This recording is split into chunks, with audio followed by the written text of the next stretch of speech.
Good afternoon. Welcome to the City Council CIP workshop for December 1st, 2020. This meeting is being conducted in accordance with emergency directives from Governor Sisolak, limited in-person attendance. This is in accordance with Directive 006 and modified by several subsequent directives. Public comment, it may have been submitted prior to the meeting via email or voicemail, and we will also provide for call-in for public comment. With that, I will call the meeting to order. Items listed on the agenda may be taken out of order. Two or more items may be combined, and any item on the agenda may be removed or related discussion may be delayed. Public comment during this portion of the agenda must be limited to matters on the agenda for action. Each person has up to 5 minutes to speak on a specific agenda item.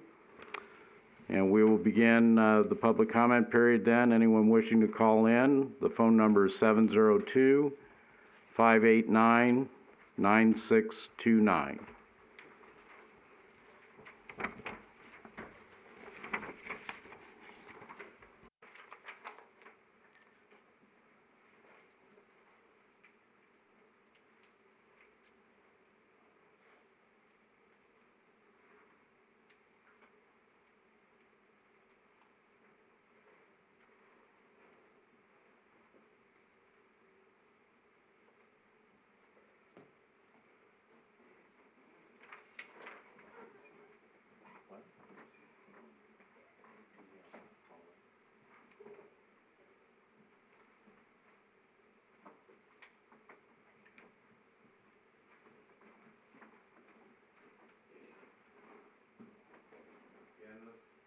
This is our initial public comment period for the City Council CIP workshop. Anyone wishing to make public comment, the phone number is 702-589-9629.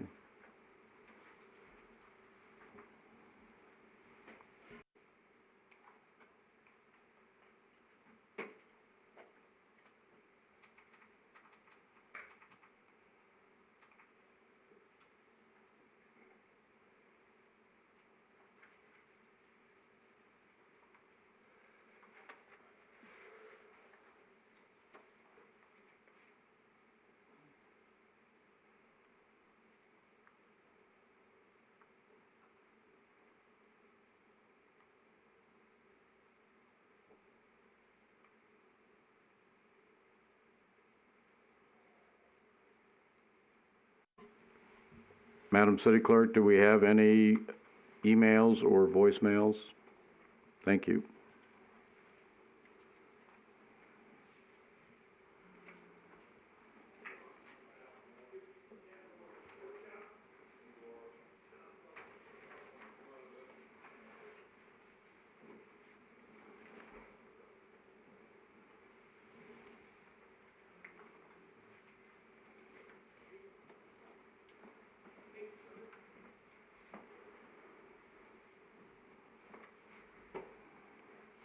All right, hearing none, we will close the initial public comment period. Move to agenda item number 1. Review of the draft capital improvement plan for fiscal year 2022. We have Mr. Luttrell.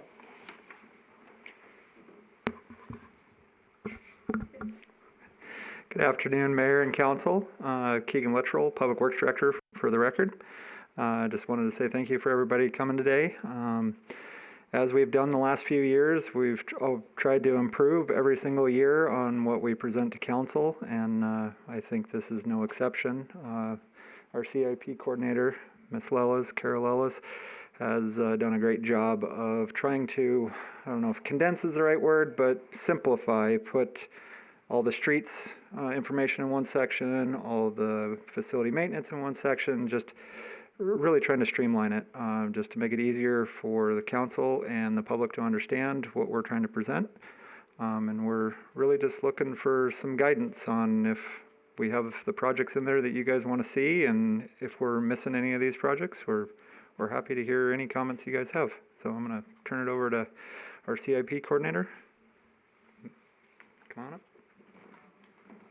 Hello. I got to make it my height. So it's been a strange year for everyone. For CIP, it's nothing out of the ordinary or extraordinary, just trying to look at what is on the CIP that hasn't been accomplished that we want to change.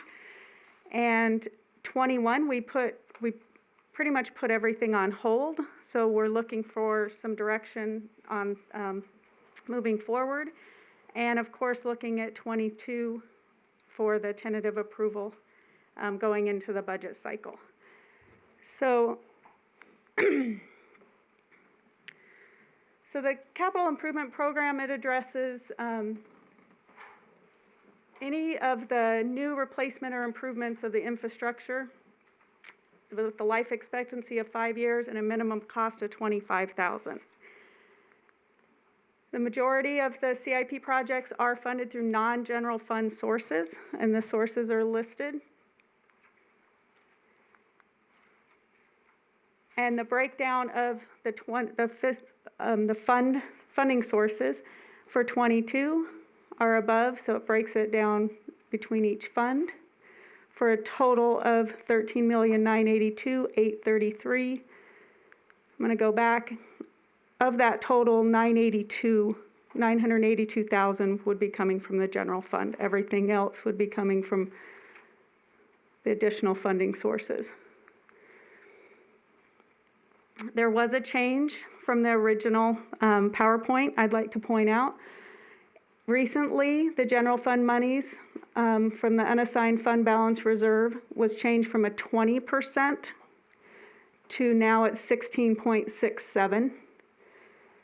So there's a required 16.67 fund balance that must be maintained for the operating fund. It did change within I think the last 6 months. I'm going to go ahead and present the request by department for fiscal year 22. But I'm also, in these slides, are going to show what was, I got to not walk away from the mic. I'm also going to show not only what we're looking at for 22, but what rolled over from prior to 21, and what is in the CIP that was approved for 21 that has not been started. So we're going to start with the airport. And there were no CIP projects identified for fiscal year 21 for the airport, and there was no open CIP projects.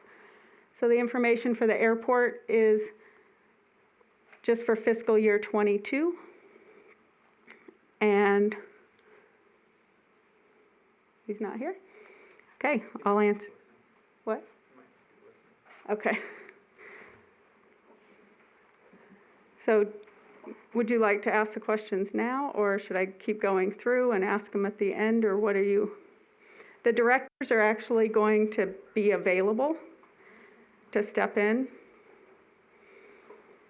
I think we might as well ask questions as we get to each component, so we don't get, too far behind on the questions. So any questions regarding the airport?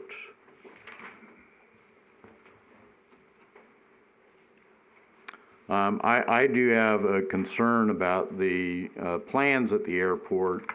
The projects that are listed within the CIP are the construction of the air traffic control tower, replacement of the fuel farm, taxiway work. I'm not sure that, this I know was in a master plan that was developed 3 years ago or 2 years ago. I'm not sure that that's had a sufficient amount of public input, or if it fits in with what we would like to see happen here in Boulder City. I know there are concerns that have been brought up regarding safety. I think there might be other ways to manage those safety concerns rather than doing this, because along with the construction of the air traffic control tower, has been mentioned that there would be a fire station there. That's going to require equipment, staffing, all of that. The airport is supposed to be an enterprise fund. It's supposed to be self-supporting. I know some of the funding, or the majority of the funding for these, especially the control tower, is coming from the FAA, or at least that's what's proposed. But they're not going to pay for firefighters, firefighting equipment, those types of things, and that's a real concern of mine, that the airport doesn't become something that controls what we do here in Boulder City. The airport's a nice addition to our town. It's been here since almost the very beginning, or an airport has. But to have something that becomes such a burden on the community, I think we need to take a very hard look at. Mr. Williams? Thank you, Mayor. City Council. The control tower is a control tower. It is not a fire department or any fire facility. It is strictly the control tower. The control tower would be constructed using primarily FAA funds, about a 93% funded by the FAA.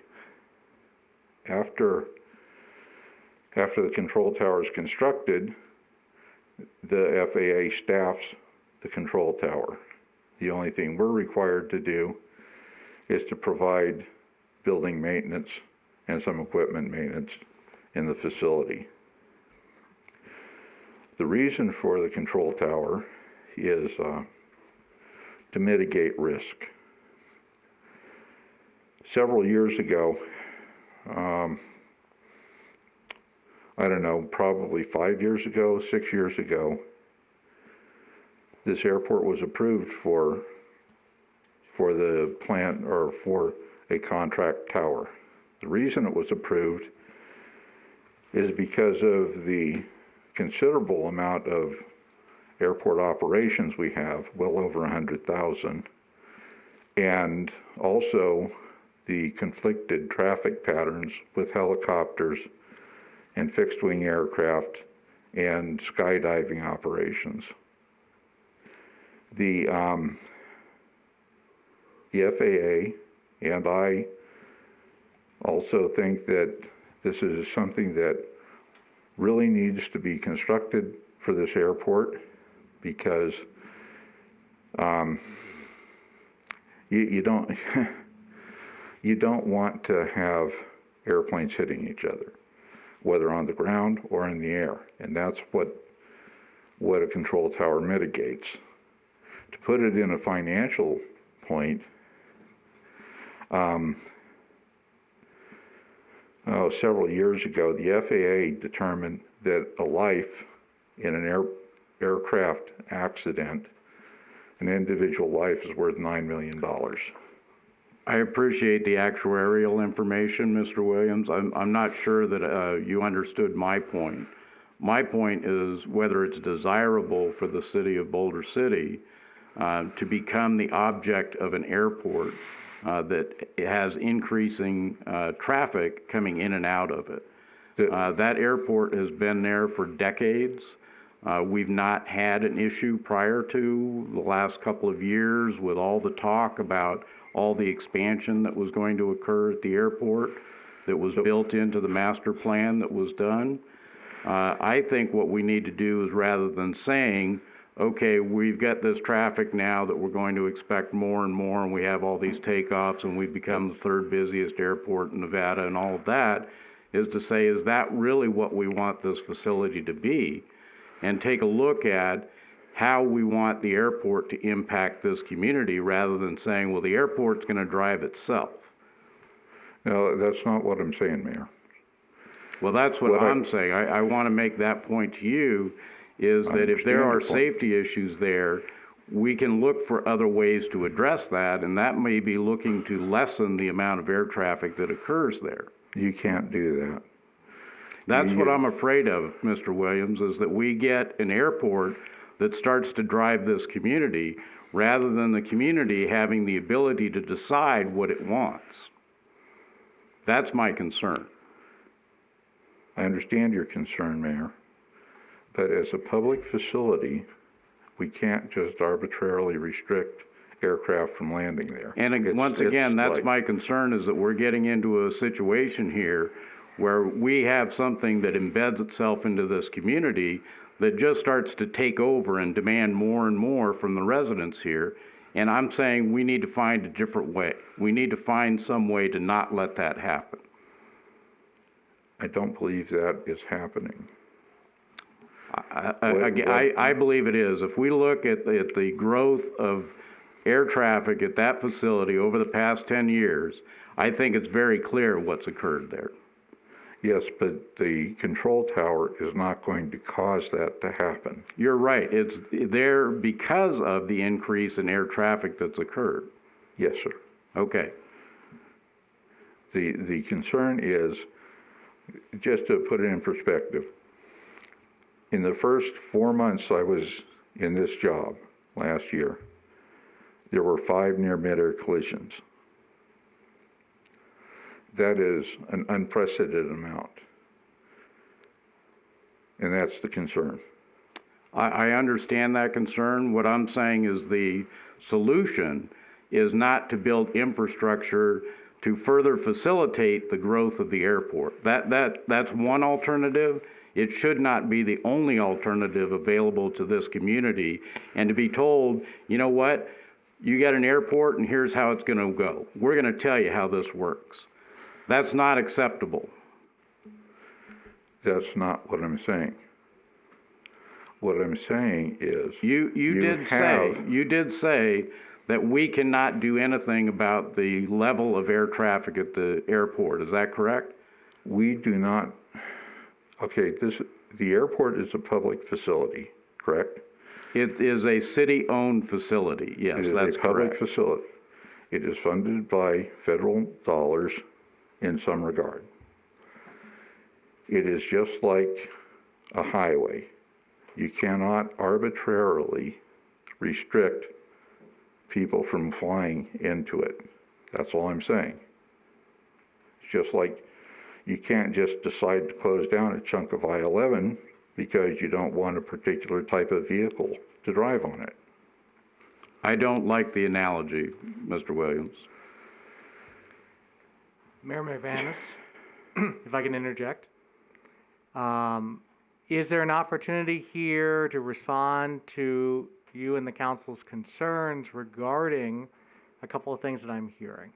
First, you're asking, are there alternative ways to provide safety for air operations at the airport? And I think the other thing I heard was the concern that bringing the tower to the airport is going to put an additional financial burden on the city. If staff can evaluate both those and come back to the council with responses, would that satisfy the concerns that you've raised? Well, a third concern I have is that we're being led into a situation where the infrastructure at the airport continues to improve and improve and improve to accommodate more and more and more traffic. That's a very serious concern that I have. And so, with respect... And that again, if we go back to that master plan, if you look at what that master plan is all about, it's all about an enormous expansion project at the airport. Extending runways, creating all types of other operations at the airport. It's a disaster document for this community, in my opinion. And you're concerned naturally about the impact on the city? Absolutely. Okay. So I think part of it is also, as it relates to the CIP, the other proposed improvements for the airport, is that going to accommodate additional capacity, which goes directly to your concern? Well, again, I've seen the wording in a lot of the FAA materials and the Pilots Association and all that, where essentially, if you accept $1 from the FAA, then they're then, from that point forward, going to be telling you exactly how you're going to be able to handle your airport. And that's just not acceptable to me. I think you're missing something there, Mayor. The FAA does not tell us what to do at the airport. The FAA requires us to follow grant assurances. if we accept funding from them. I'm aware of what that means. What that means is that every dollar we accept from the FAA to do projects increases the weight of the hammer over our heads as we go forward on projects like this. And so that if at any point we decide, you know what, that's enough, that hammer just got a lot heavier over the years until it might crush this community. That's my concern.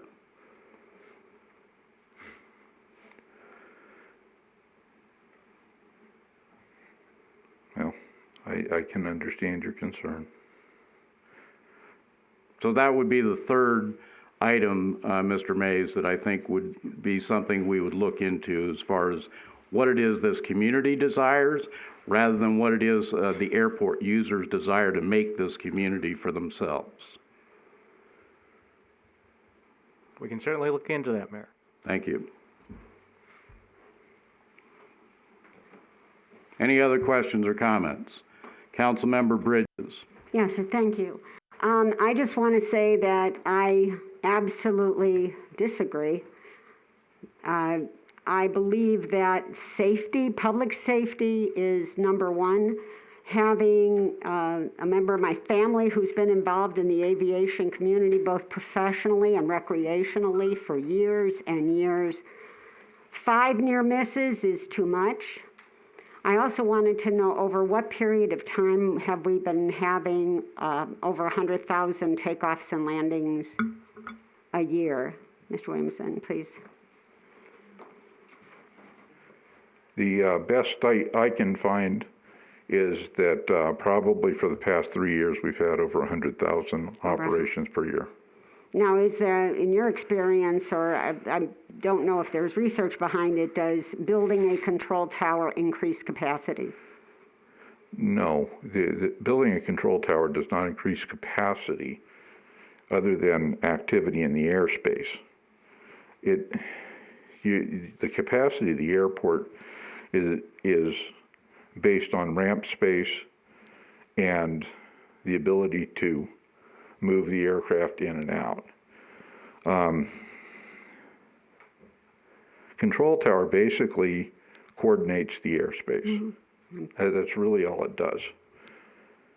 What drives the activity at the airport, it's not the control tower, it's the businesses, the population in the area, the tourism, that type of thing.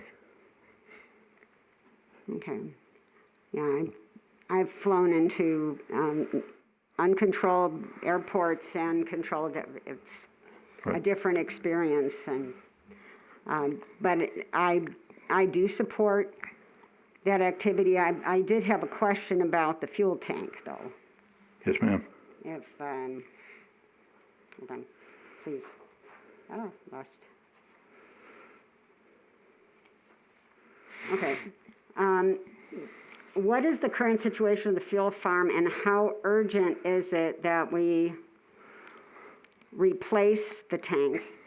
And will it also increase usage? Would it draw more? I mean, I'd be more interested in whether an improved fuel farm would increase traffic than a tower. I know people who fly down to Henderson, for example, to get fuel because of the cost or availability and so on.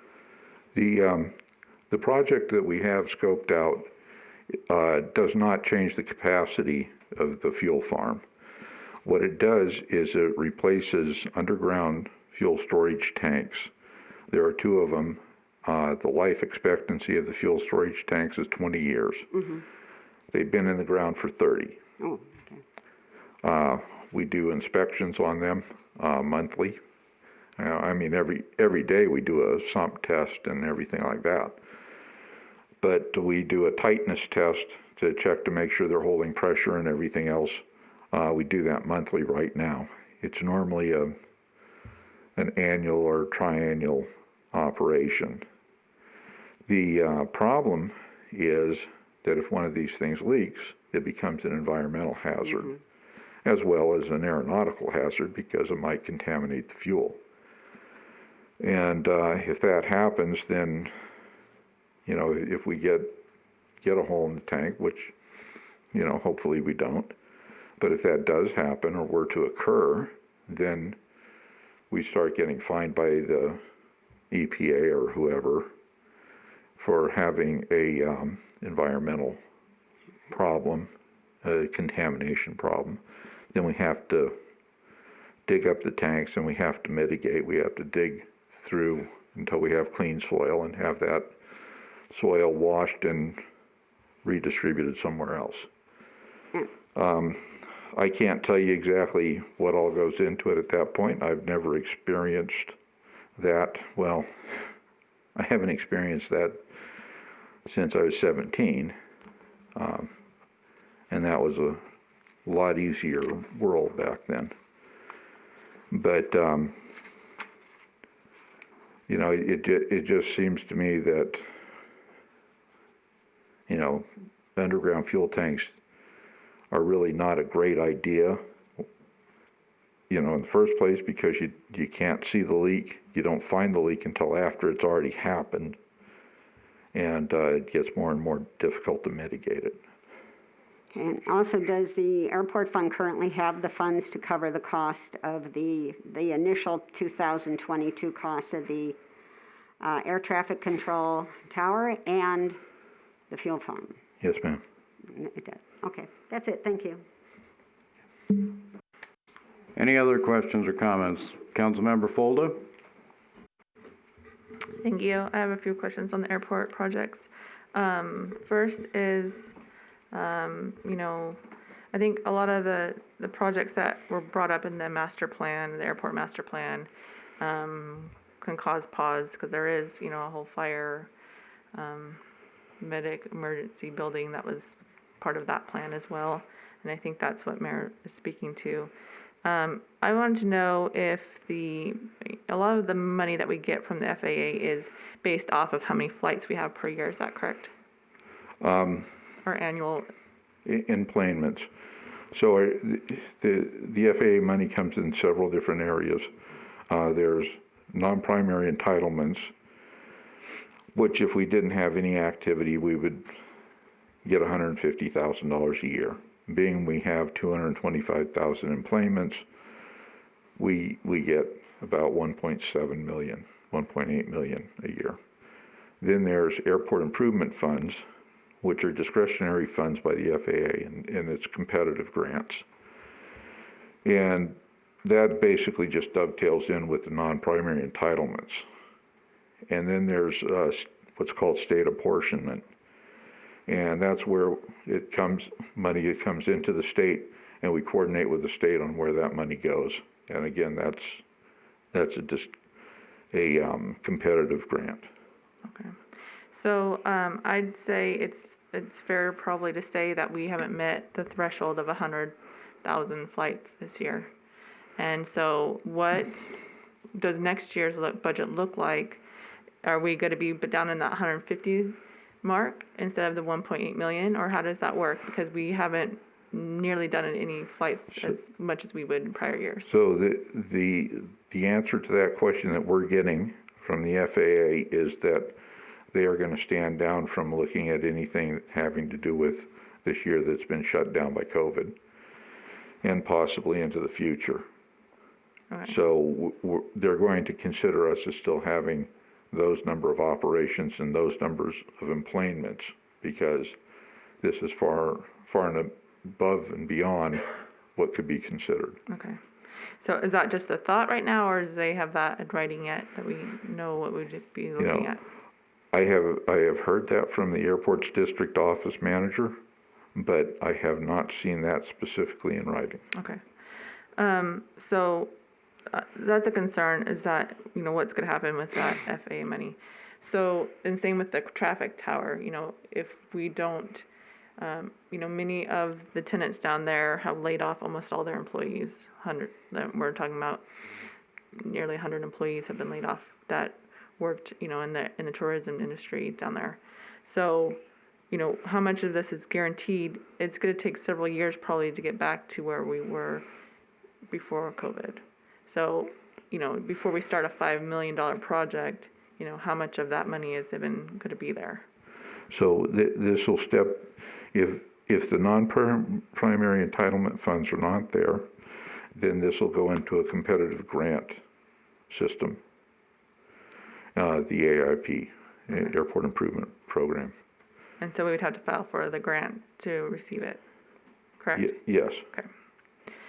And Go ahead. the grants, whenever we apply for the grants, we write into the grant request that we want to use our non-primary entitlements and AIP funds.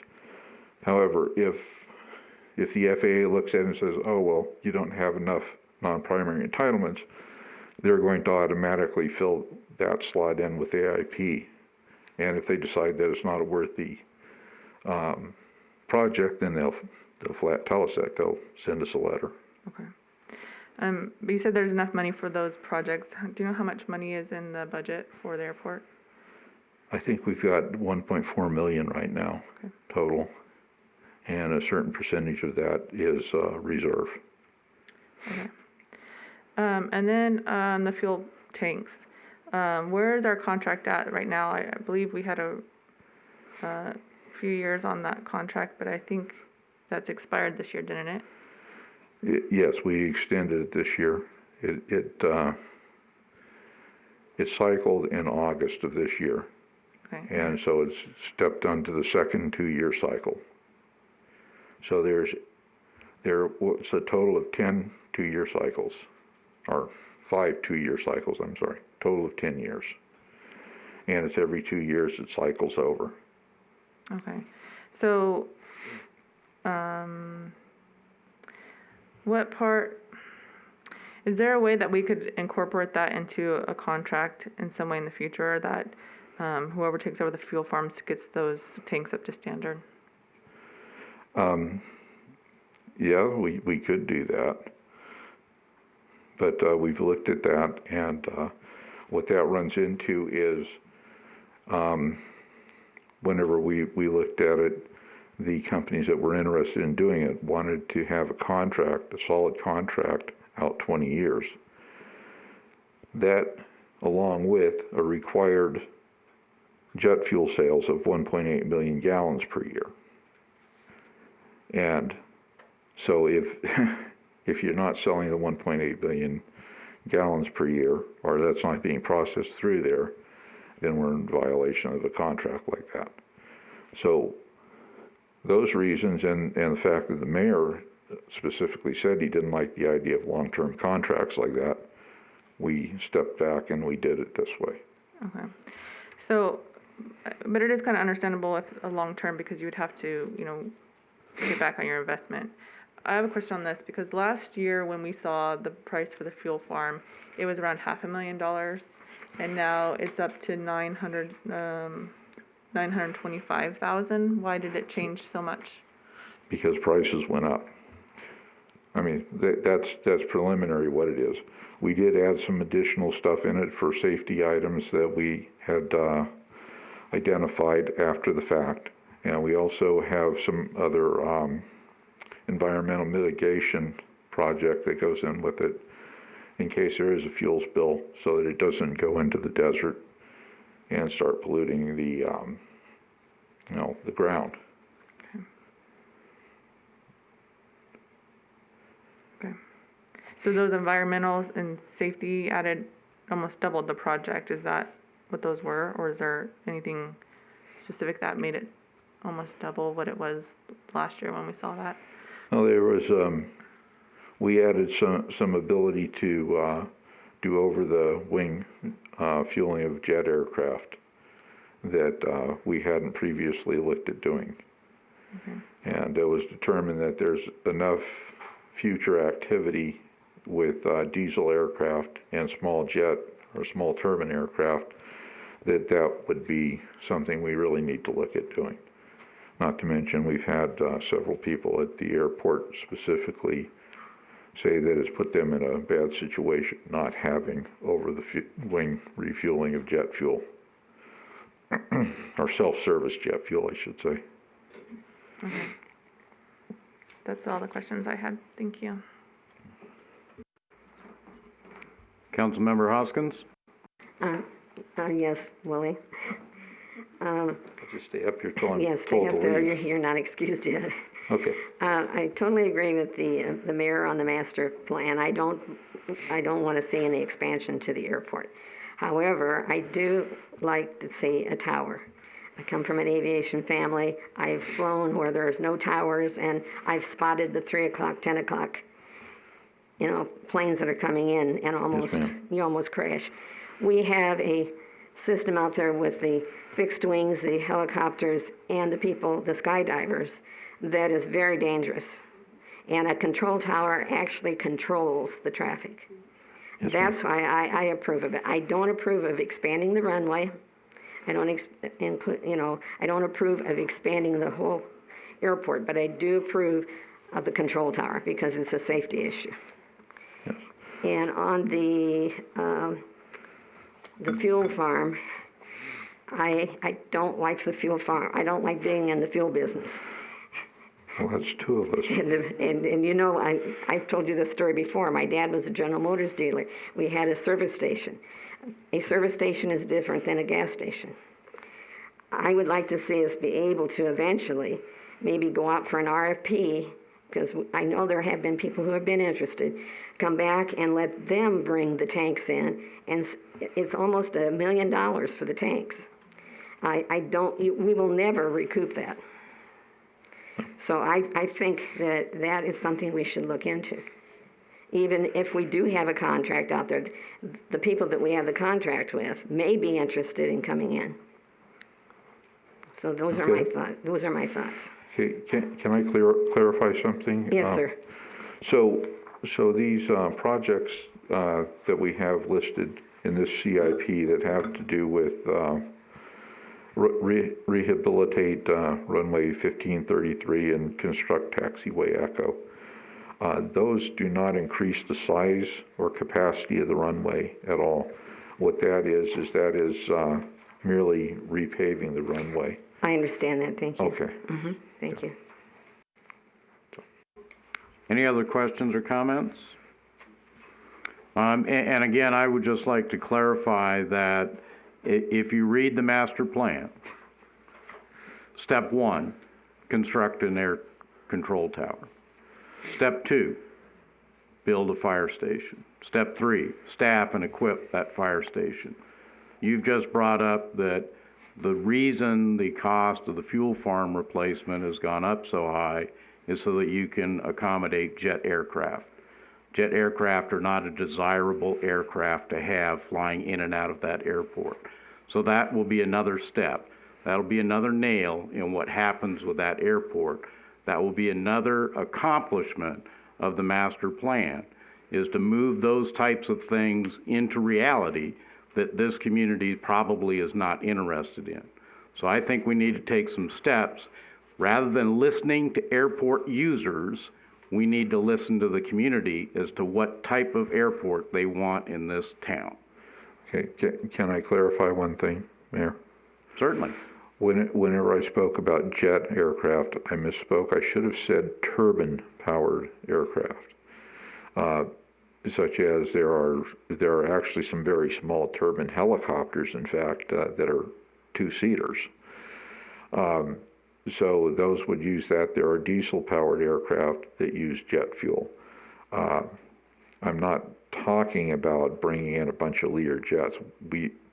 We don't have the hangar capacity to do that. Well, we can just build more after we expand the rest of the airport. That's yeah, but that's like you said, not what the city wants. Yeah, but we keep backing into a situation that may be undesirable for the community. So I think there are other ways we can address safety issues. We need to look at that. So that would be my request. Very well. Any other questions or comments? Thank you. Okay. I did want to kind of back up a little bit. In the PowerPoint, I'm showing 22. In the packet and in your books, it shows the full 22 through 25. They just were not, I was not able to put that full spreadsheet on here because nobody would be able to see it. So I did want to just say that that information is available online and in the packet. And the next is going to be the streets. So the information on the streets is the fiscal year 22 projects and the funding sources. We also provided the information to the open projects that were open as of fiscal year 20, the end of fiscal year 20, and the projects that were in the 21 funded for the special projects but were not started. And are there any questions? Questions or comments? Councilmember Hoskins?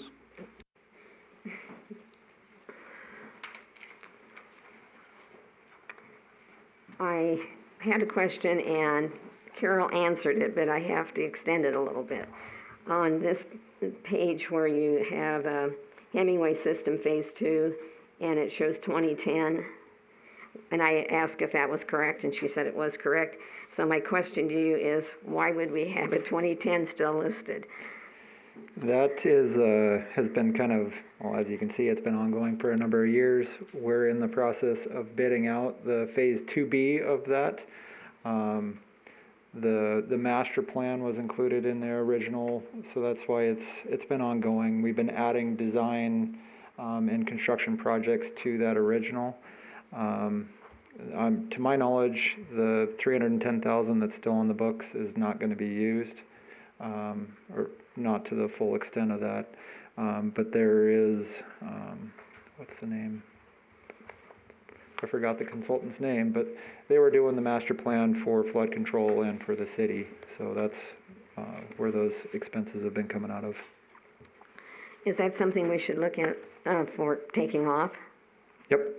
I know they're finishing up some floodplain mapping that's in conjunction with our Phase 2B project. And then if our Phase 2B doesn't finish everything in that project, there might be some minor ones that come after it.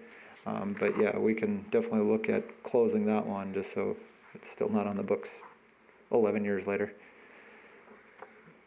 Thank you. You're welcome. Any other questions or comments? Councilmember Adams? Thank you, Mayor.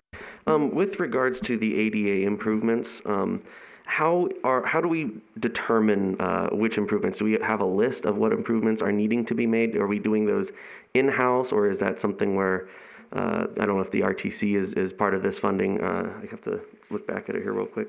How is that determined to make sure that we're catching it all and prioritizing where the improvements are most needed? And I'm kind of asking about that process.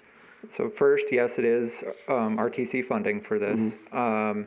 And then as for the priority, it's a combination of a multitude of things. Part of it is citizens calling in about trip hazards or ADA ramps that need improvement. Part of it is just our own staff noticing stuff around town, or coming from other city staff, coming from council. So that's how those are addressed. And our street staff is doing as much as possible in-house. There's times that we have to hire a contractor when it's out of our realm or too large of a project for us to do. Gotcha. Thank you. You're welcome. Any other questions or comments? Councilmember Folda? Thank you. I had a question on the pedestrian safety upgrade. First, I wanted to comment and say I very much like the LED lights on our streets. They make it so much easier to see a pedestrian than those beacon lights that we had before. And I think it's improved safety 110% as far as being able to see them. I had a question about the reflective crosswalk paint on the ground that they use. That was going to be redone, I believe, around the schools. And is this new part of that? Because I know the lights were changed along Adams, but I don't think where there's no lights around G and Fifth Street. Would those on the ground sidewalks get replaced or improved? Yeah, if we can't, sorry, go ahead. Right. If we can't clean them well enough that the reflectivity comes back, then those are being replaced as well. Yeah, that was my only concern. Some of them are really worn out and hard to see. So in those areas where there's a lot of school traffic, where there aren't lights, where they're crossing, a major street, it's hard to see those crosswalks. Mm-hmm. But definitely those LED lights are fabulous. One other question, there was what's the name of it? Sorry, I want to call it the project, the streetscape rehabilitation. Is that mostly just signage and landscaping, or I had a question as far as I believe it's Yucca Street that goes up towards the animal shelter. The visibility for that street from Boulder City Parkway coming into town is very hard to see. In fact, a lot of times I see people stopped in the middle of the road and not using the turn because they can't see that street. So is that something that would be part of that signage, streetscape? That is towards one of the trails, so I'm not sure if they could incorporate that or not. Are you talking about up by Industrial and Yucca, or from down at the Parkway? Okay. The streetscape's more for improving landscaping at intersections, but between pedestrian safety, ADA, there's a few different of these RTC projects that we could probably incorporate in there to try to improve that. So you're saying when you're coming into town to turn north up Yucca? So when you're on Boulder City Parkway going into town, if you're turning to go up Yucca right up Taco Bell, the corner, it's really hard. Because there's a island landscaping right before that, and it gives a really shallow turning lane. Yep. And then there's no sign for Yucca except for across the street, which you can't see because of the landscaping in front of it. I gotcha. Yeah, we can definitely take a look at that. That was my thought, just because we're not only having the museum road working and turn traffic towards that way, but then when there's the bike trail also. Mm-hmm. I think we need to call better attention to that street. Yeah. Okay. Thank you. Any other questions or comments? Again, I think with the completion of the Boulder City Parkway project, that certainly has improved the look of a lot of things. And I do agree with Councilmember Folda that the LED lights are certainly much better for pedestrian safety than what we have. I know we still have a few around town, so this is an ongoing project, right? We're looking at replacing. Yeah, staff's doing that all in-house, so we're going as quickly as possible and still maintaining our other duties. But yep, we're continuing on. Okay. One thing, and I've brought this up in previous years, the way that we show things, I think, does not give us a clear picture of how much the city is spending on some of these projects. And, Ms. Lellis has already pointed out that it becomes difficult to fit everything on a page, but breaking out, for instance, the RTC funding, because when we look at a lot of these projects, the majority of this funding is not coming from the city, it's coming from RTC. Yep. And similarly with the flood control projects, most of that comes from the flood control district. So I think in order to give the council and the residents a clearer picture of how much city money is being spent versus money from these other agencies, if we can try and find a way to show that, and I know there are notes on here about, RTC and flood control, but I'm just still not sure that it's clear. It's not clear to me, I know that. But some way, if we can try and either show projects that are primarily funded from other sources as a separate group, or see if we can fit in here the amount of money that's coming from elsewhere so that we have a clearer picture of what we're spending as a city on these different projects. Yeah, we can definitely look at a way to present that a little clearer. As Carol was saying, the one spreadsheet up there is only showing 22, but you can still see that there's the different funding sources for that, showing what's actually coming from the general fund. And really, it's only the streetscape is the only one coming from general fund. But I see on the previous spreadsheet that she just had up, that doesn't notate anything. That's just dollars. Yeah, and we have no within, idea. Yep. right, within some of the project titles, you know, it will say RTC or flood control. Yep. But again, as far as the amount of money that we are taking from either our general fund or, you know, the other sources of funding versus what we're getting from these outside agencies, I think that would give us a clearer picture of what it is we're doing. Yeah, we can try to find a way to clear that up, or maybe put a sum at the bottom of the different funding. We'll take a look at that. All right. Any other questions or comments? All right. Thank you. We can move on to the next. Public Works. I'll just stay right here for a little bit. Good idea.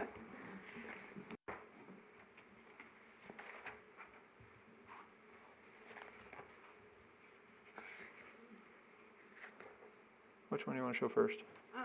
Okay. You can need to explain Yeah. that. Okay, so in Public Works, it shows the 22. It is broken out, general fund, CIP, the regional flood control, RDA, CCHP for the funding source. This for 22.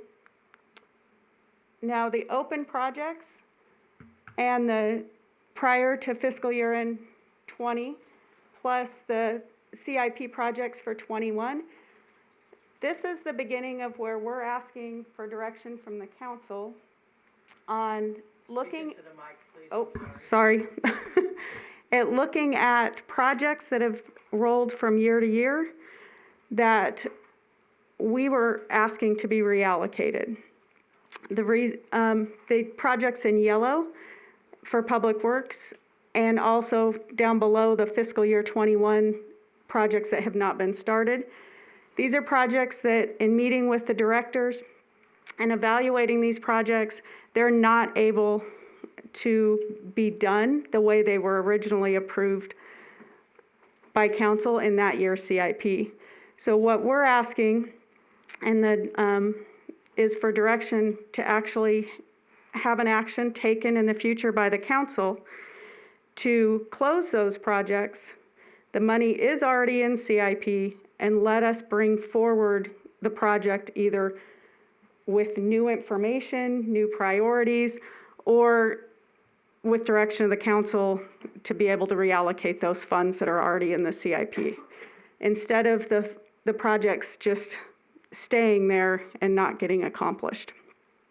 So what I've done in each department is met with them and then identified and to get the feedback from the council on how to best clean this up. So Public Works is the first one. And like I said, they're going to be identified in the following slides under the yellow. And then at the end, I have a total number and would like to get feedback on how to handle that.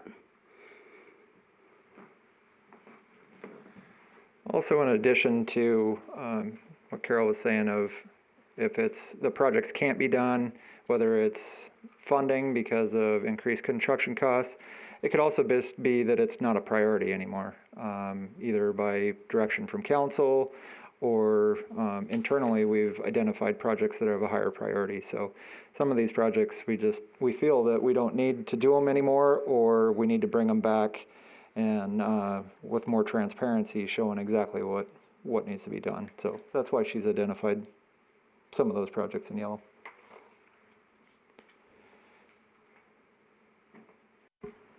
Any questions or comments, Councilmember Folda? Yes, if you could go over the ones that that are in yellow. For instance, there's several that it might just be reallocated because they're done with the project. I'm not sure because but there's some substantial amount of money spent on some of those previously. And so could we explain what's been done, if it's finished, and that's why the money needs to be reallocated because it's end of that budget, or what's happening there? Yeah, you're correct. Some have been used and been completed well under what was budgeted, like the G1911 and G1912 Fire Department Public Works Shop Design and the Police Secure Parking Improvements. Both of those, we've done what we needed to do, and those are the leftover funding for it. And then the other ones is like the covered parking for the police department. We just felt that at this time it's either not feasible or we're trying to look at other ways to get it done. I know there's been some discussions about maybe one of the solar companies providing solar panels and helping to pay for projects like that. So that's why we're asking just to have it removed from the books, and whenever we identify a higher priority project, we can bring that back forward.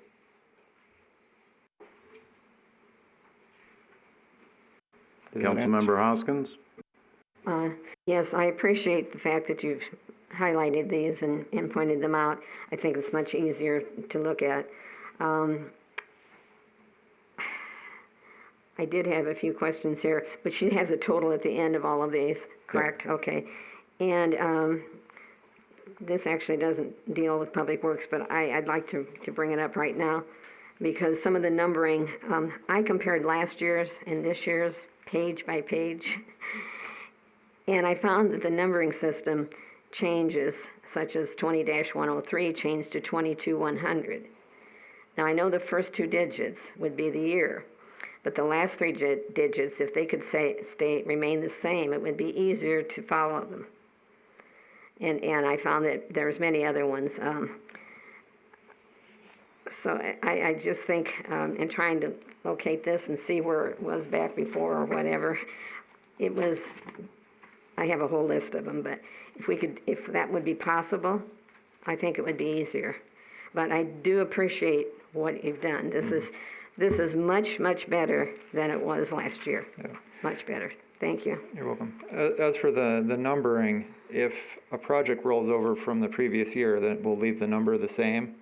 If there's a new project, say 22, and if the last three digits are different, it was the next number used. If it's because it's a different project. If it was a project, are you asking like the secure parking? If we were to make that a new project, you'd want the same last three digits? Is that what you're asking? Well, yeah, like I said with that, the 20-103 was changed to 22-100. I have a whole list of them if you want them. Yeah, I'd definitely like to look at them and make sure I'm understanding. Yeah, but if they would match, it's so much easier just to go down and look at the last three digits and follow them through. Mm-hmm. Thank you. Any other questions or comments? Councilmember Adams? Thank you. With regards to the capital improvement project program, the proposal for the old water filtration plant, I know obviously we had a prior item about that with SHPO grant money. I guess my question is, that grant is very specific about the type of work that can and cannot be done in order for us to qualify for that. Is that correct? So I know a lot of times with historic preservation, people think they know what it means, but it's not necessarily in line with what what the standards and guidelines are. So that is spelled out. So there's no potential for misinterpretation. Is that correct? We would have to fully follow through with the guidelines of the grant program. Absolutely. I just want to clarify that because I know it's obviously something that has a lot of concern for people of just making sure that we do this right, and so I just want to make sure that that's clear that this has to be done right in order for this to even be done. So.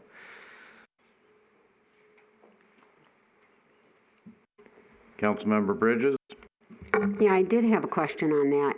I remember in during the Stantec review that they had looked at the historic water filtration plant and recommended a new roof after the new roof had been already put on. And so the cost for this of the $500,000, does that include a new roof? No, that was removed out of there. That was removed. Yeah. Okay, good. That was the question I'd written on there, because I remember there was a issue about the quality of their valuation based on the fact that they had assumed that there was not a new roof on there, and there was. Yep, yeah, they removed that quickly after it was pointed out. And you had brought it up, and I'm glad you did. The number that's in here, the 500,000, that came from that standard type report. We just use that number as a starting place because we want to continue the conversation with council of what direction we want to go there. We know that grant funding's available and we'd like to pursue it. It's unclear what direction to go at this point. Okay, thank you.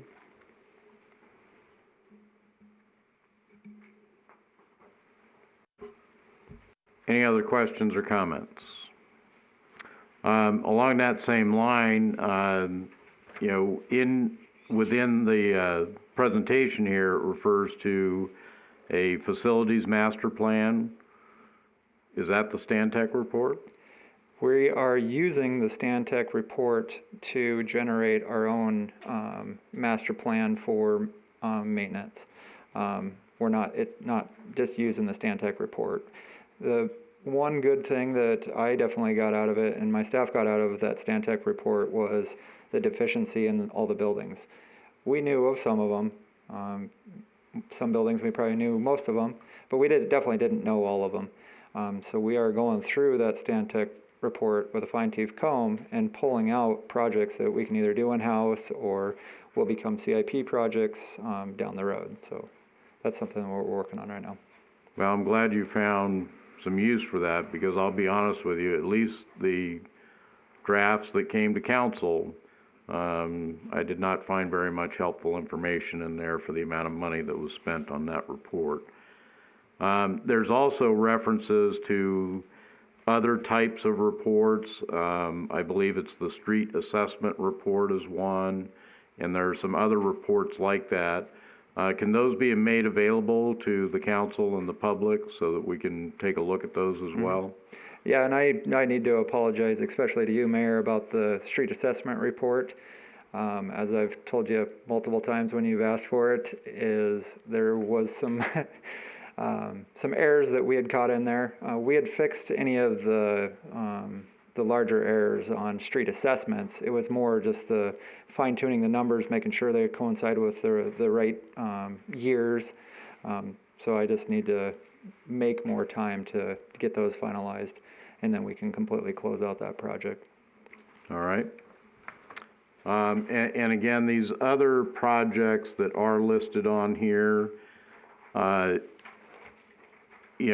know when we were approving the budget back in May, we were just at that point, 2 months into the pandemic. A lot of uncertainty at that point. Certainly there's still uncertainty at this point. But I think that with the news that we're getting about vaccines and that sort of thing, at least we're, starting to see a little bit into the future that some things may be improving here in the next few months or several months. So I'm not real sure where that leaves us as far as projects go. It's certainly a better place than we were, but there's still a question of what's going to happen. I received some information today about plans that are circulating in Congress about, additional funding, that sort of thing.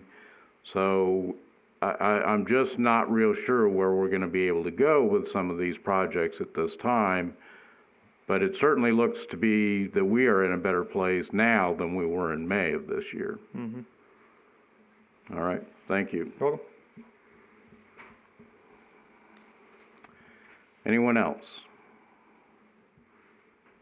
All right, we can move on to the next.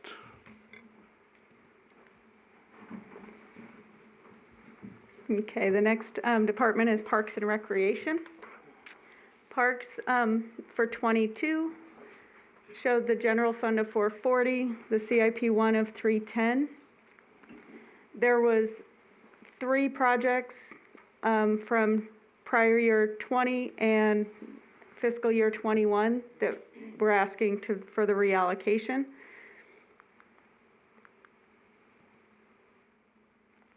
And are there any questions? Questions or comments?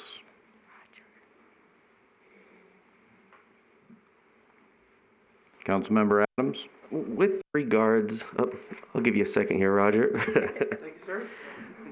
With regards to the security cameras, I know it says here to install security cameras to be monitored, the Parks and Recreation Department.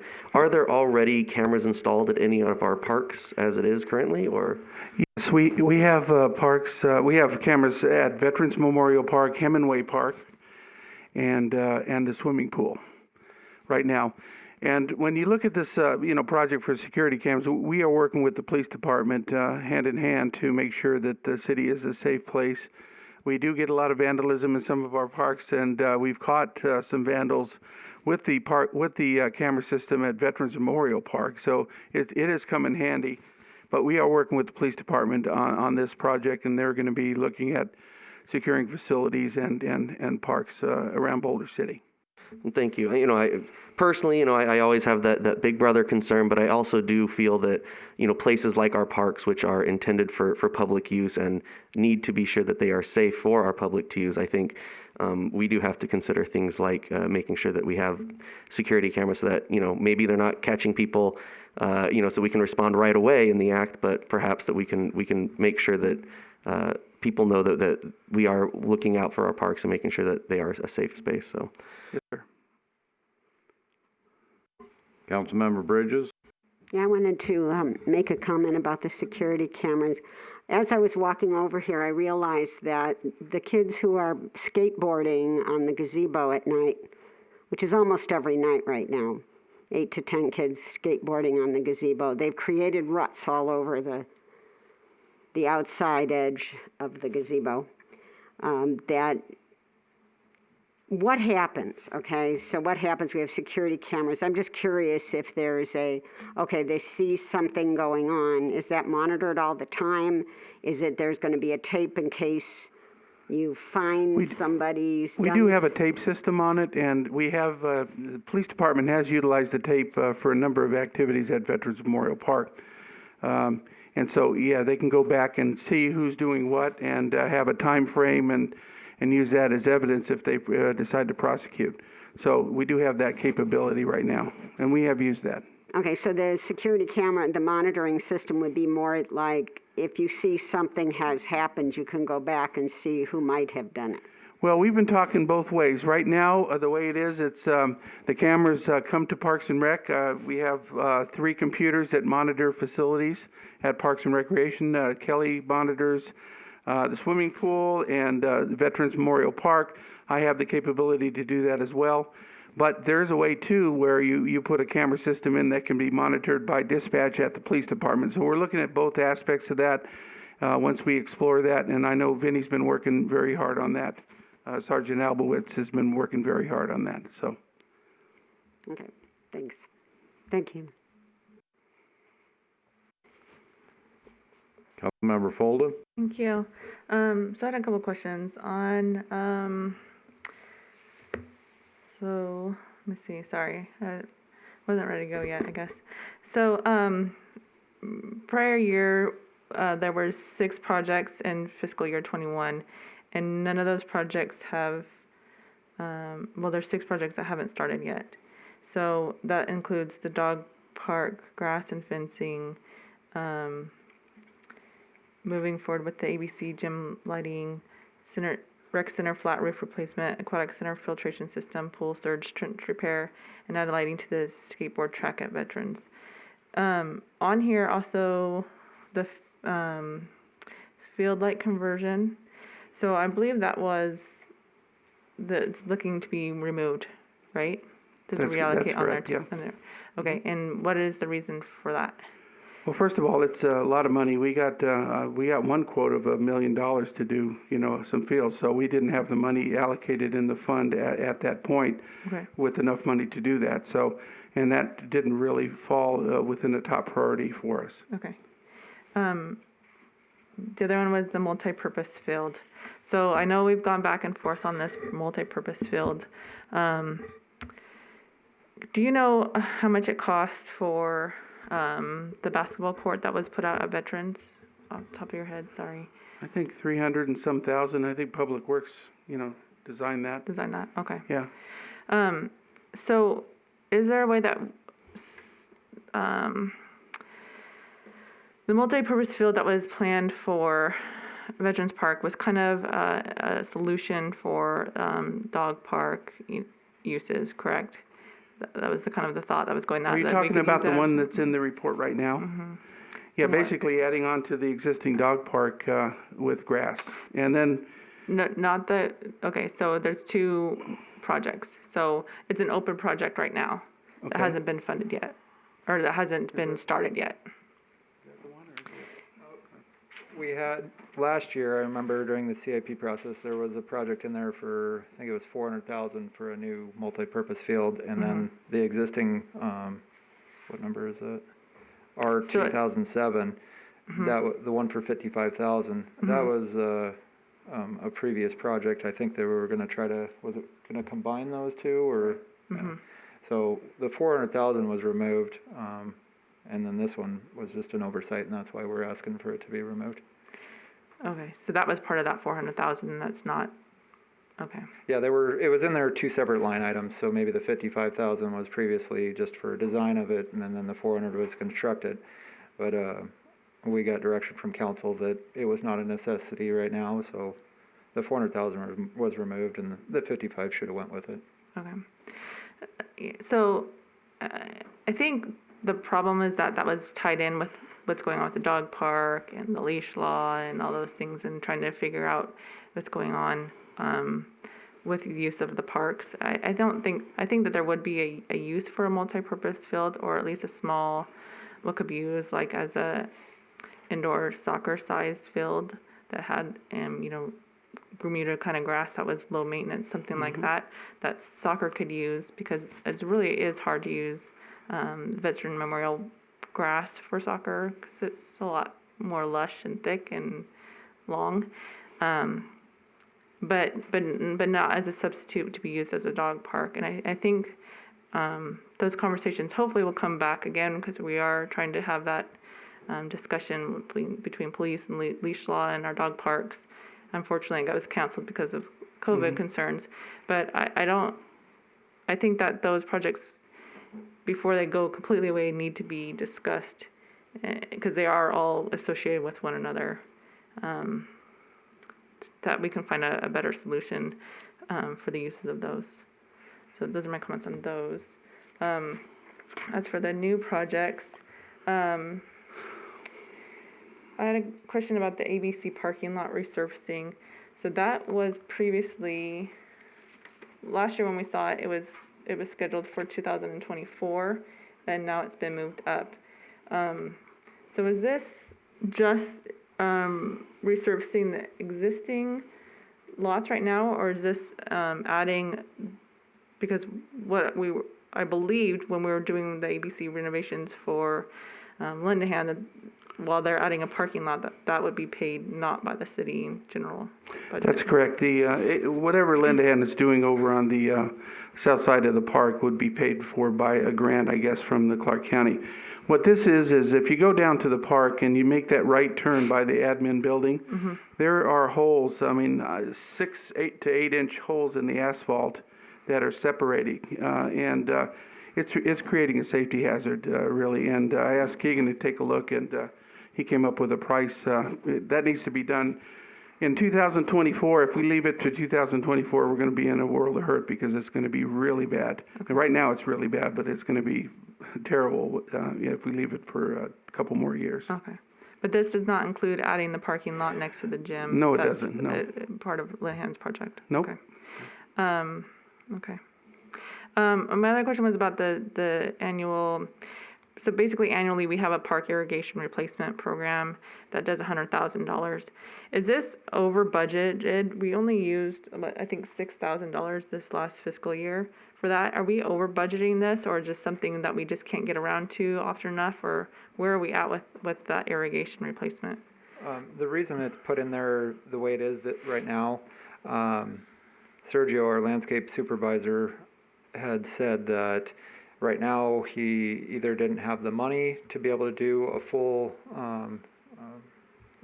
reconstruction or an update on a park. He felt for $100,000 he would be able to pick a park that's in very, very poor shape that needs to have the whole system revamped. So that's why we're asking for 100 for, and we left it blank as to which park. He's had previous assessments done, he just hasn't done an assessment on all of the parks. Okay, so is that, in some cases it's not enough money per certain parks, but in other cases it's not, it is way more than enough, because we only had a very small amount, so that's just going to carry over each year until it builds up until we get a bigger. Yeah, he felt for most of the parks, $100,000 would cover that. It was just kind of a number thrown out. I think, I can't remember what park he was talking about, but he got a quote for, it was like 90,000. So he felt 100 would be good to put towards that. Okay, but as far as the timeline, I mean, can we move that so that more parks are done at earlier time? Is this saving us money by redoing these irrigation replacements, or are they just an annual kind of replacement? Yeah, it's part of the water audit. It saves money on having better sprinkler heads.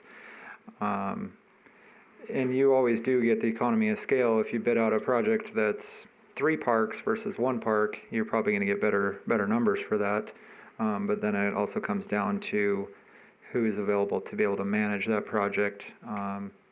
We don't have enough staff in the landscaping department to be able to do a lot of these bigger projects internally. So that's where Sergio was thinking that we do 1 park a year, it should be pretty good. Okay. Let's see. The last one is the camera monitoring system, and I think there's 3 or 4 different security cameras between parks and police and somewhere else, because I've seen more than one of these pages for parks for security. I said this last year, I'm going to say it again. I do have a concern with all these cameras we put up, because that adds someone watching them, someone recording them, or storing the information. And cameras only do us so good as if we can recognize who's on them. So I just don't want to spend more than what we're actually protecting, in the assets. Is this we're doing security for public safety, or is this because we have some tagging going on occasionally? There's a lot of, this doesn't really show, this is $200,000, but between all the security monitoring projects as a whole, it's quite a bit of money. I think it was almost $1 million. So that's just my concern, is putting all these cameras out there and who's watching them, where we're storing it. It adds a lot of other things to it that come with it. And just I'm concerned about the expense when, I guess it would be nice to have a comparison of the vandalism, that the costs that those are causing versus the assets that we're trying to protect with these cameras. That's just my thought on that. Any other questions or comments? Councilmember Adams? Just to follow up with Member Foldas, I do actually agree with Member Folda on that last bit about the security cameras. I know I had mentioned, that I do think it is appropriate at places like our parks, but I do think we do have to be careful about, I think the most important thing is making sure that people are aware and knowing how these cameras are being used, for what purposes, so that they know what to expect from the city, and also so that they know it's not the Big Brother situation.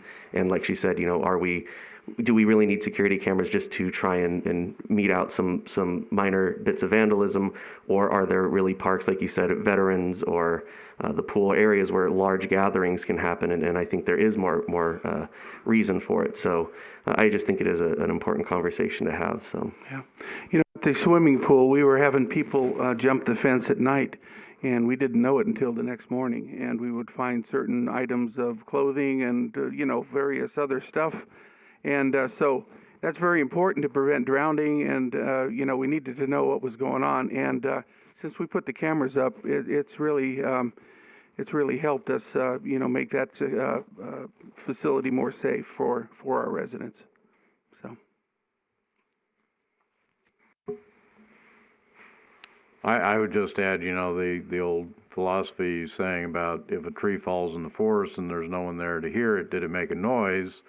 Well, if you have a video camera that captured something and nobody's watching, you know, does it help to have the camera? But, you know, the Big Brother Society is a concern as well. Protecting public facilities, obviously, is something that we need to do, but we don't need to be watching everything our residents do either. So Yeah, I think that's a balance, you know, that we have to find there. Regarding the parks, Councilmember Folded brought up earlier the dog park situation. You know, I get that folks say, well, I don't want to run my dog out in the desert or whatever. You know, I think there needs to be some look at our parks and decide. I know last year, you know, I brought up the fact that the high school just renovated or actually created a soccer field there on what we always used to call the PE field. But we're not using that apparently through the city system. And, you know, it certainly doesn't get used 24/7. So whenever we look at these things, I think we need to take a holistic look at what we have in the community. And, you know, every group that says, oh, I want a new park for this, or I want a new park for that, let's take a look at what we have. There's a lot of space there at Veterans. Can that be better utilized to provide for some of these activities rather than building something new? I really think we need to take a look at that. All of these things cost money to mow, water, renovate, all of that type of thing. Water's a commodity here in the desert, and I think that needs to be part of whatever it is that they're looking at when they're doing these irrigation systems. Are we watering the places that are being used, or are we watering places just to water them? So again, I think we need to take a look at our parks as we do these projects and say, you know what, if we can xeriscape this area, certainly not the entire park, but if we can do that type of thing, you know, Does save money. all we have to do is look at the lake level and see it go down every year. So, you know, if we can save some water. I know with the raw water system, you know, that's accessible only in certain areas because it only runs in certain areas of town. But wherever that is available, we probably would like to look at that as well. If they're doing these, you know, other projects anyway. Any other questions or comments? All right, thank you. Thank you.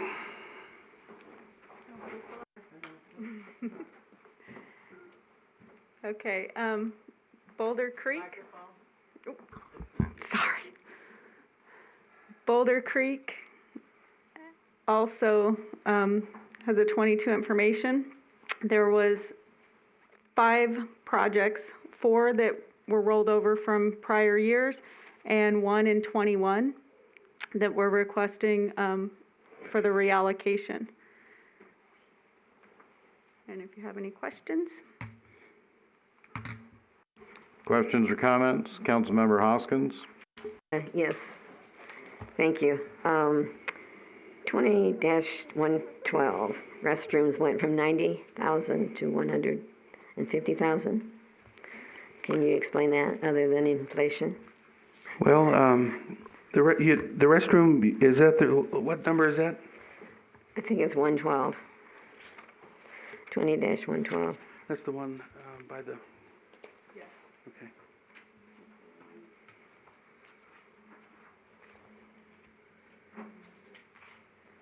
Okay, yes, right now, we have a number of porta potties on the golf course.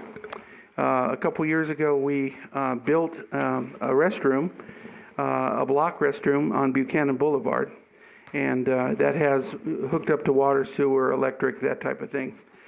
These other restrooms are basically restrooms that you put out and get rid of the porta potties, and they are 1,000-gallon tanks, basically. And so there's no water and no electric and no sewer hooked up to them because you're out in the middle of the golf course. So, you know, for years we've been using porta potties and then having a company come in and service them.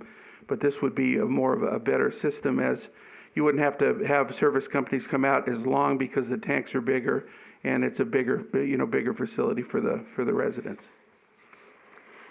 Okay, and then 20-115, which is the cart lease.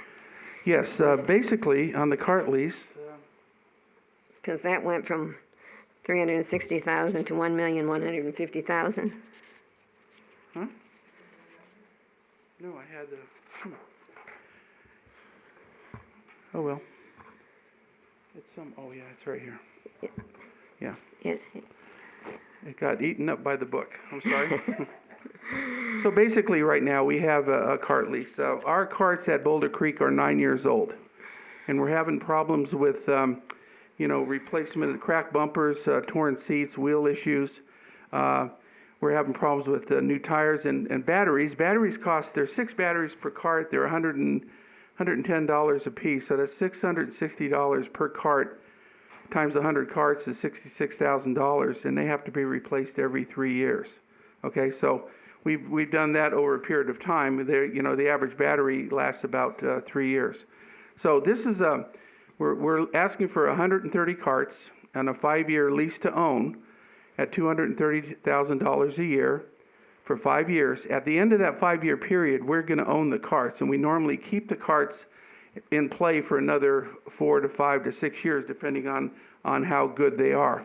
And then we sell them back to the company and enter into another lease. The new carts have a lithium battery. There's one battery. It's warranted for 5 years, so you're saving $66,000 a year by having a 5-year battery as opposed to replacing it every 3 years. And during this lease to own system, basically any mechanical issues with the carts are covered by the warranty for the lease to own. So at the end of 5 years, we would own the golf carts, and then we can, we wouldn't have to pay a lease payment, obviously, and everything is profit from that point. Thank you for the explanation. I'm just concerned about the golf course spending another $1 million. So I wanted to bring that up. Thank you. Any other questions or comments? Regarding the carts, I guess the question that comes to my mind when we talk about lease to own, why not just buy them then? Well, we did the cost to buy a cart, they're about $9,000 a piece. They're $8,889.30 a piece. Times 130 carts is $932,328. And so it'd be nice to buy them and then own them and whatever, but we don't have almost $1 million to spend on that. Well, don't the golfers actually pay for them? I mean, they get rented out, right? They're not They giving get rented out, free yes, charge? they do. Uh-huh. So isn't there some calculation that can be done that if a golf cart costs X number of dollars and the expected service life of it is X number of years, then the rental needs to be X dollars to pay for the cart, rather than saying, well, we'll come into the capital improvement fund, we'll pull some money out of there, and then whatever happens, I guess what I'm getting at, and I think, Councilmember Hoskins touched on it briefly, these golf courses don't pay for themselves.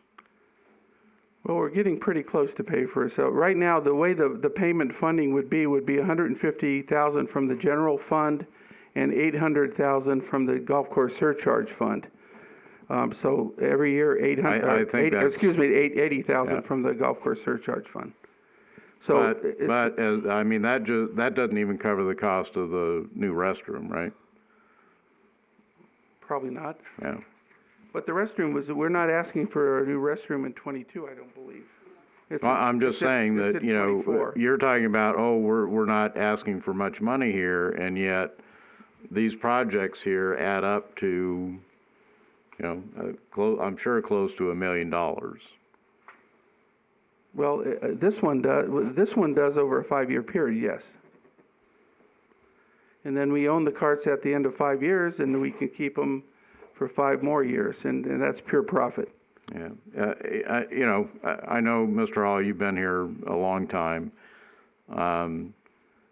There's a lot of folks that are simply tired of paying for golf courses here in Boulder City, because we've been doing it for decades now, and folks just aren't real happy to be doing that. So, you know, we need to take a look at what we do spend out there and what the return is on that for the city, the people who live here. You know, again, we just seem to, every year we have projects that are hundreds of thousands of dollars at these golf courses that we never see a return on that kind of money. Well, all I can say is that, you know, it's a price of doing business. You have 2 golf courses that are in great shape. I think we're making strides to make sure that they are cost effective and the revenue balances with the expenditures. We just we'll be raising the rates at the Muni course to bring it closer.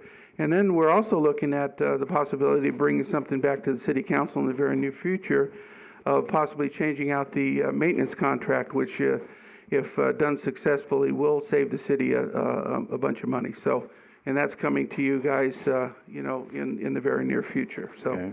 we are looking, we look for ways to balance the budget in every way we do. It's just, you know, 9-year-old carts, people, when they're breaking down on the course and you have to send people out because, and it's kind of embarrassing, and they're getting old and tattered, and, you know, 9 years is a long time for a cart. And then when we turn the carts in, we'll get $1,000 per cart. So that's basically one payment. It's $100,000 we'll receive when we turn in the fleet and receive the other new fleet. But if you approve I this. guess the point I'm making, and I appreciate the work you've done in looking into these things and trying to find the best deal possible. We're still spending money every single year on these golf courses. And not a little bit of money. I mean, we're spending a lot of money on these golf courses. So it's nice. I mean, I certainly drive by there and I appreciate the beauty of them. I used to play a lot of golf as well.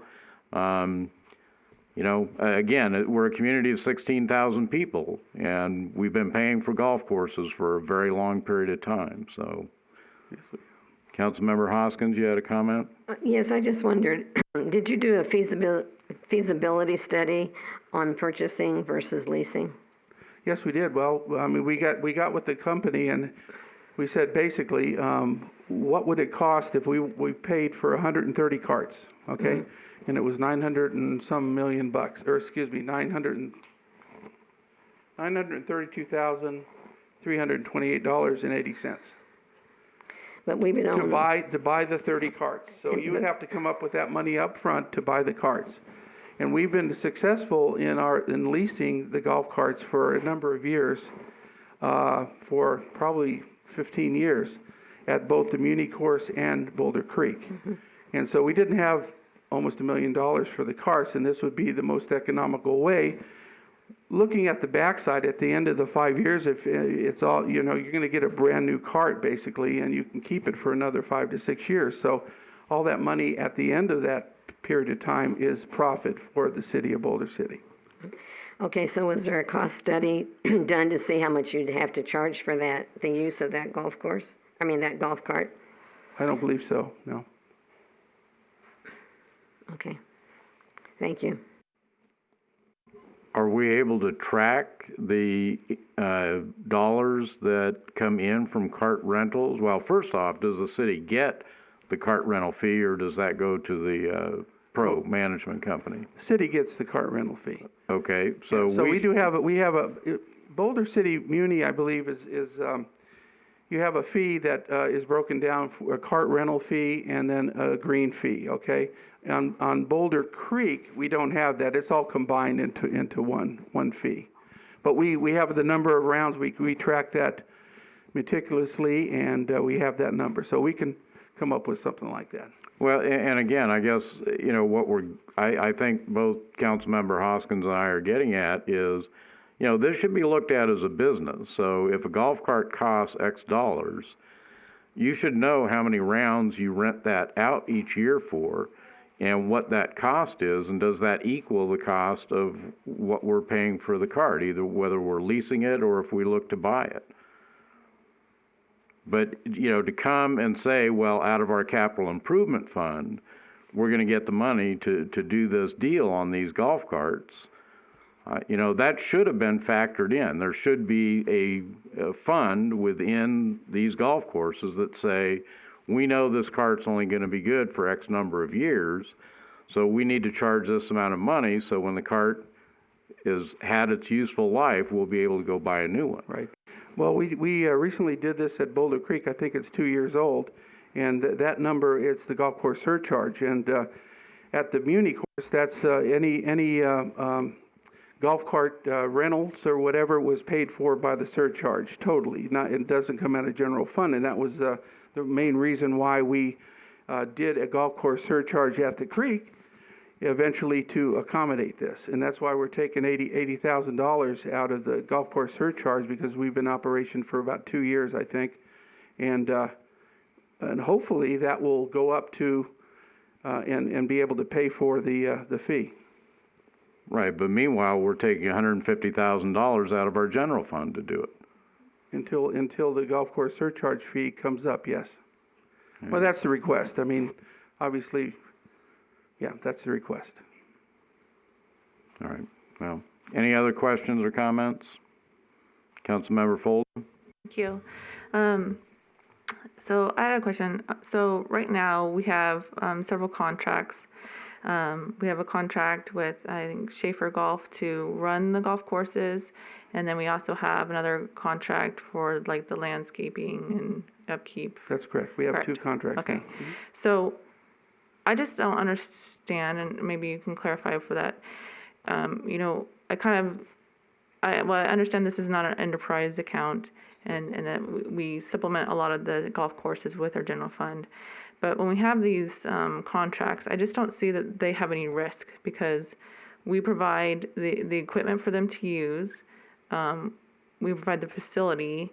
So what risk do they have to really make that golf course do well? And we do all the improvements on the golf course and provide every equipment that they would need.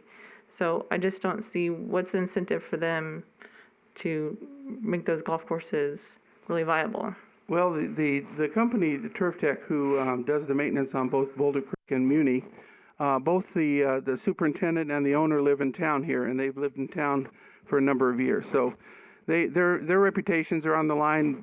Boulder City is not the only golf course that they maintain, and they take great pride in their work. I just mentioned that we're looking at the possibility of changing out the Turf Tech contract and bringing something to City Council.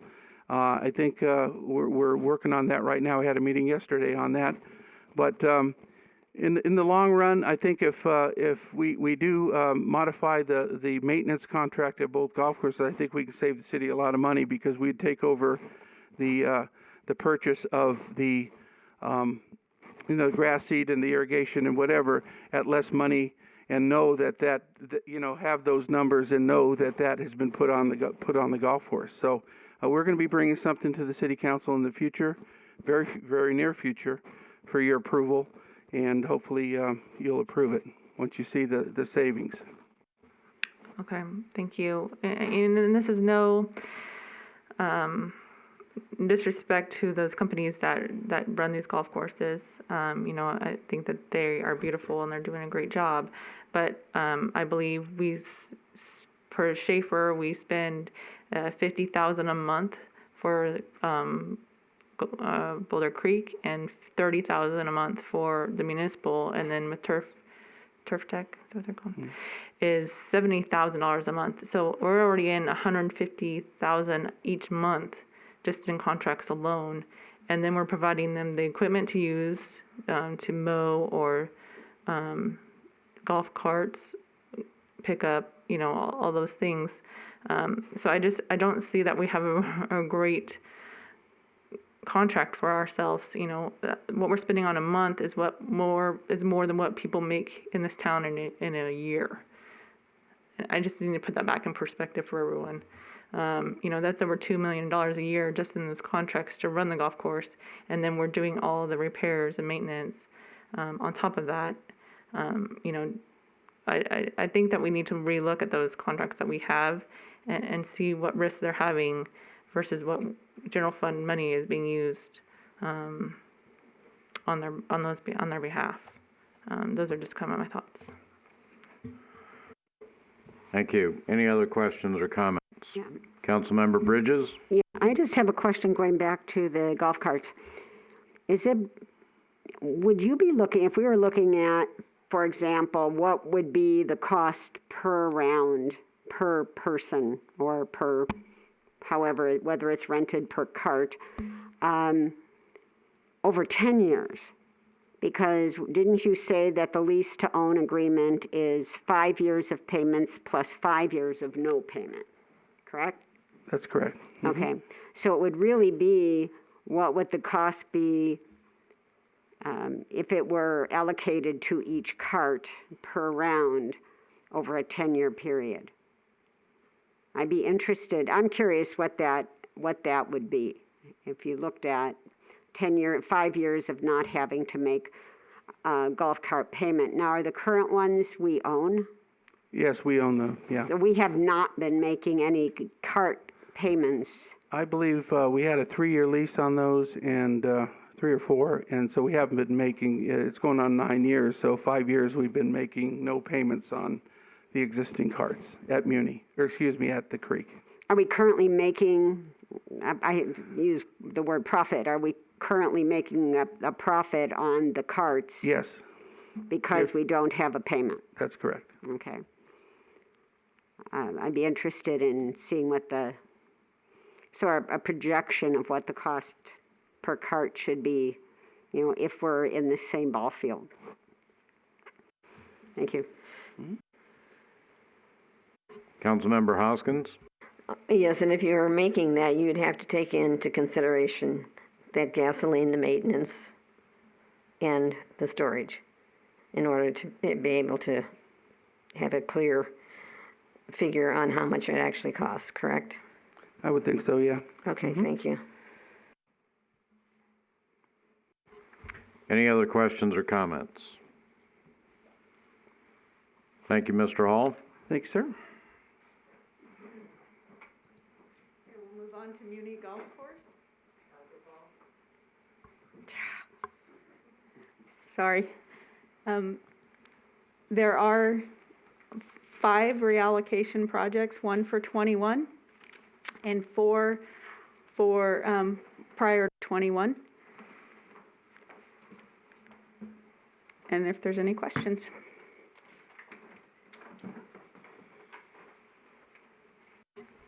Questions or comments, or have we completed our course on the golf courses? Councilmember Folda? Thank you, Mayor. There's actually quite a few, almost all the previous ones are asking to be reallocated. So if you could, Roger, go through those,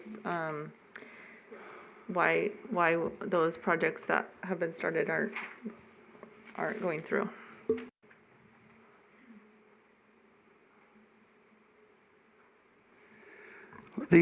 Actually, the smaller projects, we didn't have enough money to do some of them once we put them out to bid. And so a lot of them that we're asking to reallocate the funds, we're going to put them in one fund so we can get the most bang for our buck, so to say. Yeah, well, the irrigation system was over $1 million, well, $2 million, I think it was. And at this time, we're not going to do that. So. well, we don't have $2 million to do something like that. And I think, you know, when we have to pay for other things that we think is more of a priority, it's easier. And plus, I guess at the last budget meeting last year, the irrigation system was brought up as well, and that's why we kind of dropped it. Okay, but budget money was allocated for that in the last budget cycle. So that's why I'm asking, why are you saying we don't have the money for it? Because that was part of the 2020 budget. Engineering staff was working on putting that project together, doing the design. We had anticipated that it would be $1 million. That's why it was allocated that way. And then we started hearing rumors from other golf courses, other engineering companies that have done this sort of design work, and they were saying it's anywhere from $2.5 to $5 million to redo a golf course. Oh, and that's why we don't have the money. Yeah. Thank you. The million, there's a possibility we could do a front nine or a back nine for $1 million, but there's no way we're going to be able to do a full course. And if that's the priority of council, we could do it that way, or we could ask for more funding to be able to do the whole thing. It is needed. From what I heard, the irrigation system down there is old and decrepit. Okay. Is that something that they could do in part over time, similar to like what we do with some of our other, like our street projects, for instance, right? We have a schedule that we, have a 5-year plan or something that we have a schedule to get those through all this time. Is that something that would work through a schedule for that cost of money? You can phase those. However, you have to look at what it does to the golf play and the revenue that it's bringing in like that. Normally, when you phase things, it's a front nine and a back nine. So you can phase the one nine, and then the next year or 2 years do the back nine as a phase. I've seen that happen. Okay, right, because it shuts down the course for some amount of time, correct? Which we could have done this last 8 months, almost. Oh, yeah. No. Yeah, they did a good job of overseeding and getting a lot of repairs done during that. During that time. One thing to mention is when you phase projects, you lose the economy of scale, and you tend to pay more, but if you only have so much, that's kind of that leaves the only option of doing a phasing approach. Sorry, the renovation of the golf course clubhouse, is that, we went out for a design or, and that wasn't realistic, or what happened with that one? Well, with the situation with COVID and everything like that, I think we went out for a design. We had Alan Stromberg look at it, and I think we have a design on that. It's not 100% design, but that's about the only thing we did on that, and we kind of put that on the back burner. Okay. I think that's it. Thank you. Councilmember Hoskins? Thank you. I see we still have that cottonwood tree removal. Yeah. I thought we had addressed that. The council had addressed that and decided not to do it. Am I incorrect? We have some money allocated in 2 years. I think we have $140,000 that has been approved by City Council and allocated, but we were frozen with the COVID and that type of thing. So that's part of this thing is we do still have problems with the cottonwood trees at the Muni course, and we need to do something about them. They're affecting a lot of things, property values. They're affecting property walls coming into swimming pools, that type of thing, and damage to the course. So we're going to have to eventually, do that. And it costs about $3,300 a tree, because they're big trees, to knock it down and then grind the roots so we can make it playable again. So, but that needs to be, that's a decision that we need. We do have 140 grand sitting there that we'd like to get going on. And they're growing bigger every year, so we have to take care of some problems. Yeah, they have a habit of doing that, don't they? They do. Thank you.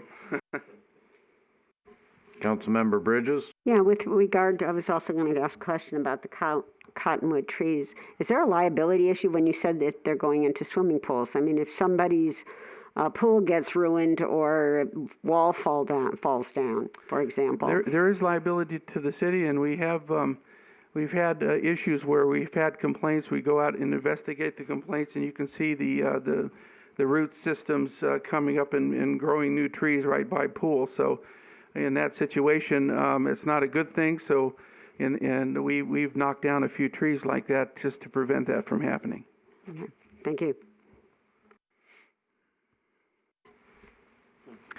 You know, I similar concerns as I have with Boulder Creek that, and my recollection on the irrigation system was we were going to spend this money, but it was going to save us money. So, well, the irrigation system that you see at Muni was put in 1971 on the front 9 and 1984 on the back 9. Okay, the system is an old system, and basically the new systems do have valve and control, meaning that each irrigation head is controlled by a central valve. And for example, if you have a dry spot on number 2 fairway, you don't have to turn on number 2 fairway and all of number 3 fairway to water that one dry spot.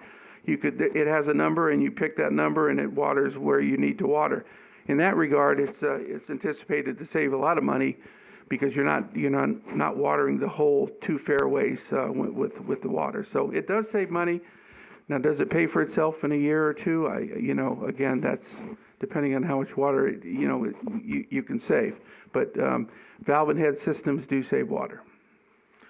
and again, I think those are the types of equations that need to be done up front to say, you know, we're looking at a reduction in the number of gallons we're going to use, and therefore the system would pay for itself in whatever the time frame is. Right. So that we do have an idea of, well, you know, by not spending the money, it's going to cost us more money over the next number of years. You know, there's an evaluation that needs to be done in order to determine which projects are worth doing. And that is being done. I know Paul has been looking at that. I know we've been trying, Brock's been looking at it. We've been trying to put that together. Okay. I would have the same suggestion as well as I did earlier for the parks, that if we're watering areas that are not played or not used just to keep them green, we take a look at, you know, in addition to this tree removal, you know, do we have to water every square inch, or are there areas, you know, Boulder Creek certainly has areas that are interspersed throughout the course that are not watered. So can we do that type of thing at Muni as well? Yes, we can, and we do have, we've looked at that in the last probably 20 years. We have a program that we came and we identified areas that we could put into desert landscape to save the water. When you do that, though, you do have extra maintenance on the desert landscape with weeds and that type of thing. So it changes from, you know, mowing and watering and fertilizing to weed control and irrigation, you know, fixing irrigation and that type of thing. But it does save water in the long run. And I think, you know, you have to look at also what type of desert landscaping you put in as to Yes. what type of weed problem you're going to have, or, you know, how much maintenance it's going to require. Correct. Okay. Any other questions or comments? All right. Thank you, Mr. Hall. Thank you, sir.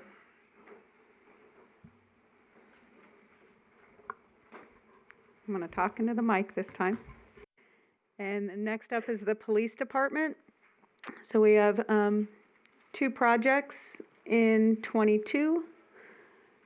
And I do want to add on this slide for the project that was in prior to '21, the police build conversion for $250,000. We would like to add that to the reallocation.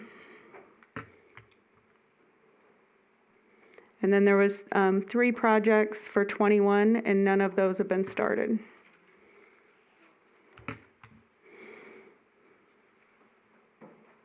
Any questions? Questions or comments?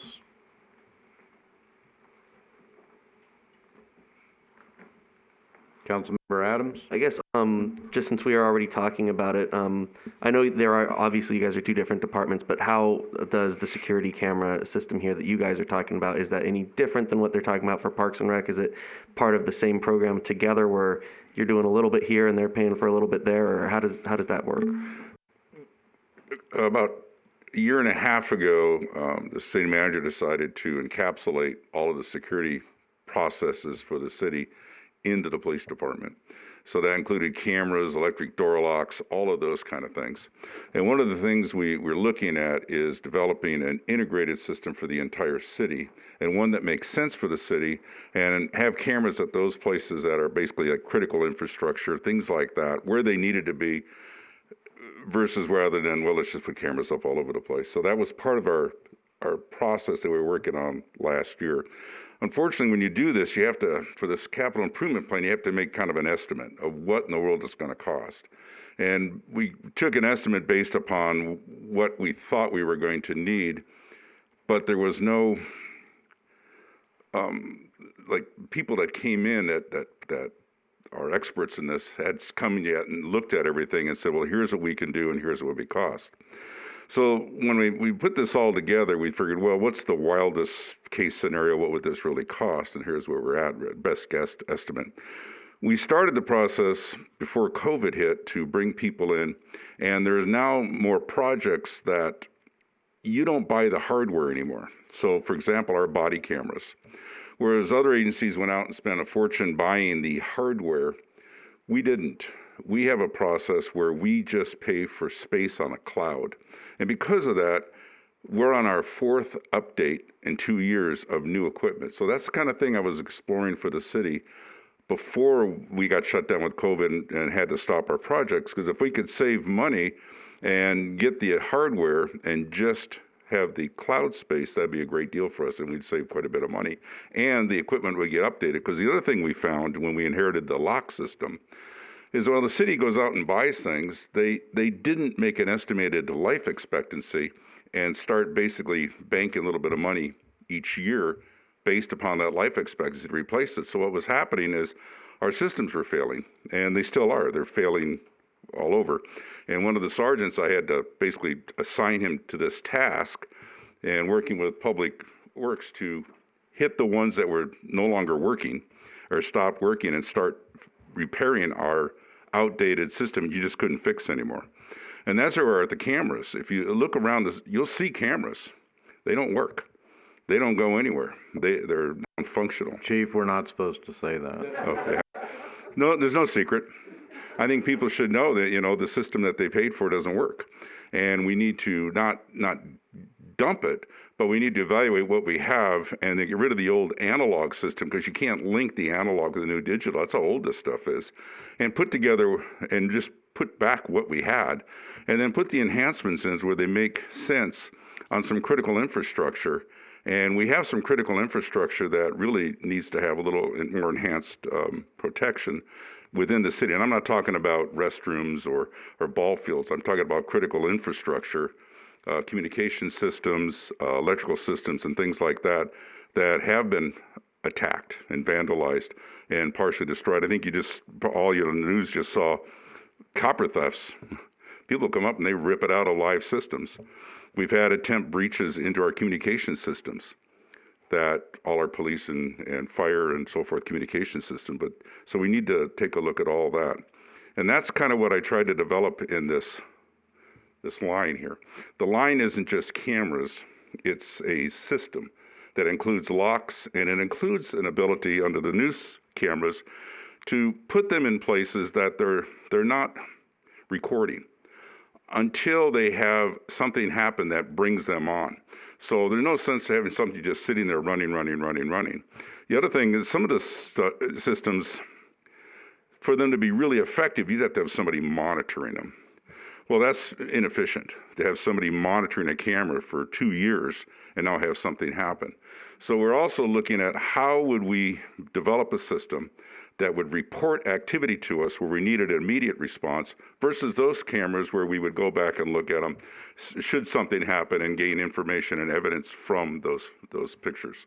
So there's some places where you'd want cameras that, for example, on runways at airports, you frequently have things there that when you have an intrusion, let you know because you want to stop aircraft, for example, if you have, it could be an animal, and let them know you got something on the runways and things like that. So that's kind of what we're looking at. Unfortunately, COVID shut us down a little bit, but that's what we're doing. So to make a long answer out of a short question, all the camera systems need to be integrated into one system. That's all the courts, everything.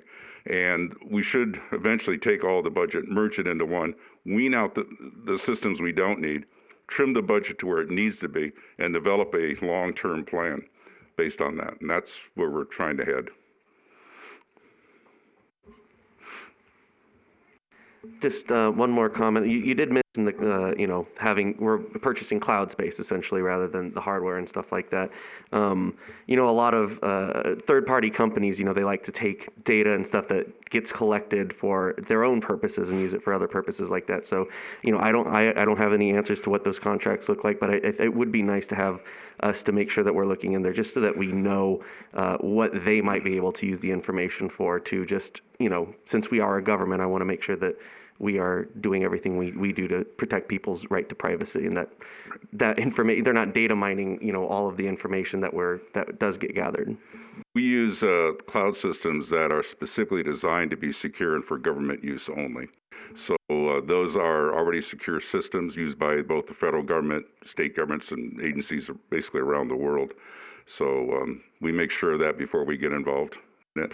But that's the systems we use. We don't use some off the wall place. Right. I appreciate that. Thank you. Any other questions or comments? Councilmember Folda?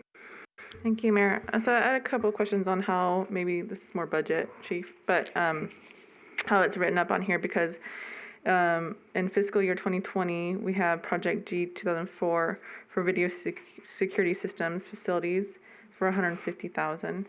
And then on here, our printout, it has Project 20-106 for security camera and electric door access requirements for $100,000.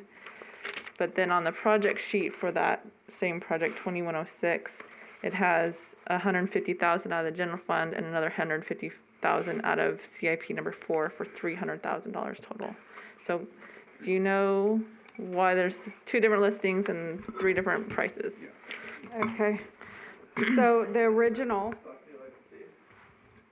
I just want to make sure I have it in front of me. Yeah, of course. The original project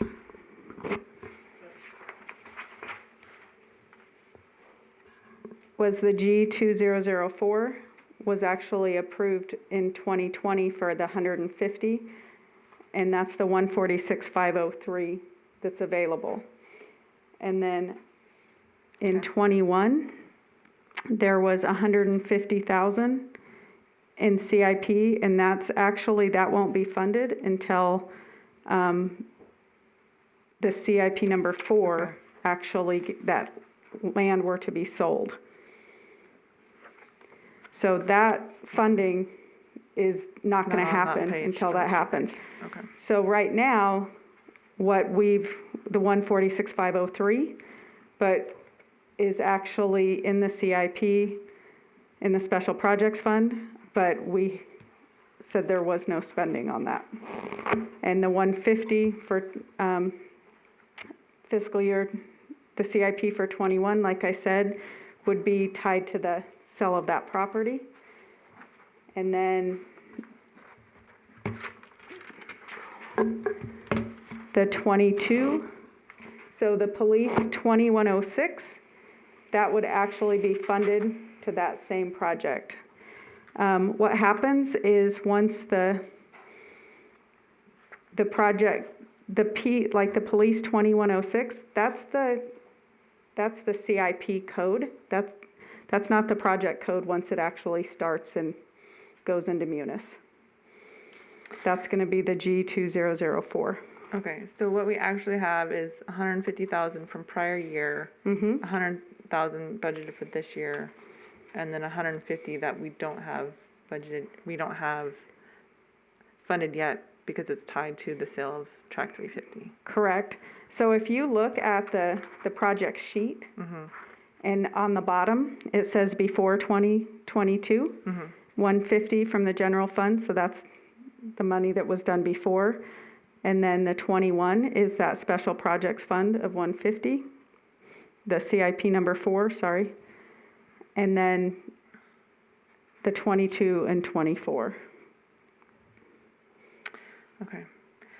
So that's all one project. It's just that one's been funded, one's connected to the CIP number 4, and then the 22 and 24 would be on here from CIP number 1. Okay.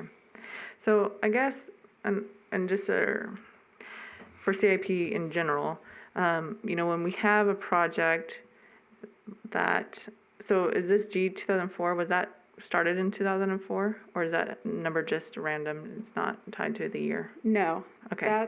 That's one thing that I'll definitely address on this.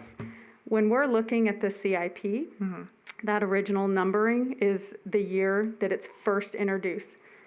And then the project number is based on the projects for that year. When it goes into Munis and actually gets a project code, we're restricted. That's a project code. That's a project code for Munis. So when you look at the projects that's why it's hard to compare the CIP numbering to what our projects actually are once they're started. And that's something we're looking at, because what I would like to do in the future is not set that project code in CIP.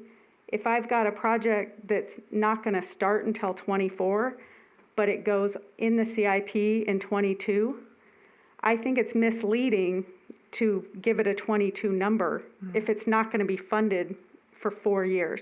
So that's something we're working on in order to change that numbering to maybe say XX and give it a number, or to correlate those two, because it looks awful when we've got 19,100, but when it was introduced in 19, it wasn't going to be funded until 24. So that's something I am working on, is correlating a numbering system to make it also work in Munis. Okay. So that'll be something, this year got a little bit crazy. Yeah. So that's a goal, my number one goal for going into the future, and maybe we can even do it into the spring. Okay. And that's kind of my same question, because on the back side of that, when a project is finished, we saw some of these already where it has reallocated next to it. It's finished, it's done, there's just extra funds.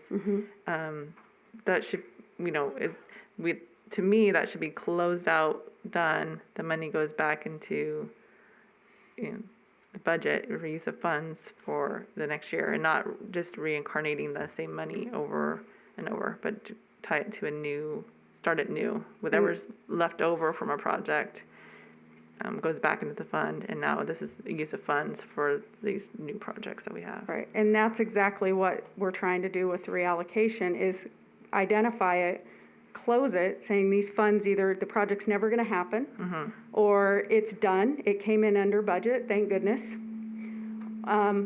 And then identify, because it's already been moved into the CIP, it's in the Special Projects Fund, and actually be able to bring back to the council and say, okay, here's projects that we can, here's the new information, here's the new priority, and get the approval to move forward to get these projects done. Okay. Yeah, I would appreciate that too, because I know sometimes when we get a project brought before council, we see, well, this project and this project and this project didn't happen, so we're using those funds for this. Which, to me, we need to really have a way of showing that we're closing out those other projects. That's what I want to get away from, is constantly bringing, saying, okay, we didn't do these and we want to do this. Right. To me, reallocating it all into one number and then bringing the projects back and saying, this is the actual project that we can get accomplished. Thank you. I appreciate that. So we're not, yeah, it's really like chasing a rabbit down a hole, trying to figure out where the money started and where it went from there on, because a lot of this stuff is being passed on to another project. That's and- what and I've we been don't really doing since see- February. Yeah, thank you, Carol.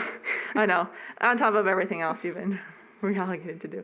Okay, so I think that was it. So that was my trying to clarification of where those, That's what that project that's was. why I think I wanted to include these sheets, is because the bottom of these sheets actually give a little better, it tells where the money came from. But I have gone through and went back to the resolutions on these projects to see where they started, what was approved, if anything, and looked from year to year on the funding. Because there are funding sources that if it's not used, like a surcharge, anything on these reallocations that is a surcharge or the construction tax, it has to either be used for a new project in the same, that qualifies, or they have to go back to those funds. So that's something else that I monitor closely. okay, thank you. Any other questions or comments? Oh, sorry, Mayor, before you, Oh. I have one more, sorry. The police build conversion, can you explain what that is? We don't have that. Yes, project. that was the money that was put in, I think it was Mr. Hanson at the time, when we were looking at the possibility of renovating the Smith Center and moving the police department from the current over to there. And he estimated that's what it would cost to bring that building up to us being able to use it. Unfortunately, when they did the total study of all the buildings in the city, the engineers brought out that that could never be brought up to standards for a public safety building. So that whole project went away. When the whole Stantec thing and everything went away, that project went away too. So what would the 250,000? 250,000 was to bring the Smith Center up to usable standards for us to use as the police department, and we would move there. That was prior to the Stantec study starting. Okay, And the Stantec study happened after that was put in. so that's still an open project. Is that what you're asking for reallocation for that? For possibly That's these not other gonna happen. projects? Okay, perfect, thank you. Any other questions or comments? Councilmember Hoskins? Yes, you're saying it's not going to happen. Do we need to take it off? Yes, that's what reallocation would be All for. right, that's right. Thank you. Questions or comments? Question I have on, that seems to have gone out of the conversation, there had been discussions with the federal government, I think it was primarily the Park Service, of a unified dispatch center that the federal government had and that we would be able to utilize. You know, it would help all the agencies as far as staffing and reporting and all of that. Where are we at on that, or what happened with that? Well, the personnel keep changing, and so do the priorities of the federal government. So every time we would move a little bit ahead, someone would get transferred. And it was one of the command level personnel over at the Park Service. And new people would come in and they want to get their feet on the ground, and they said, well, we'll have to take a look at where the administration is going to let us go on this. And it's just been really difficult. We're still in the same position from the city side.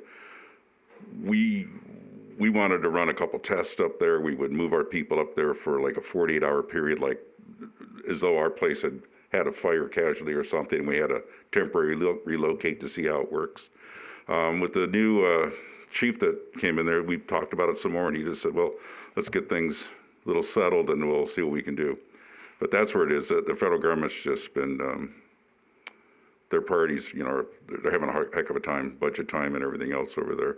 Sure. One of the things that does make it a little difficult there is they're not a member of SNAC yet. That's been held up, but it looks like they're going to become part of SNAC, which will make it kind of give us a segue in. And so apparently that's supposed to happen this next year, I believe.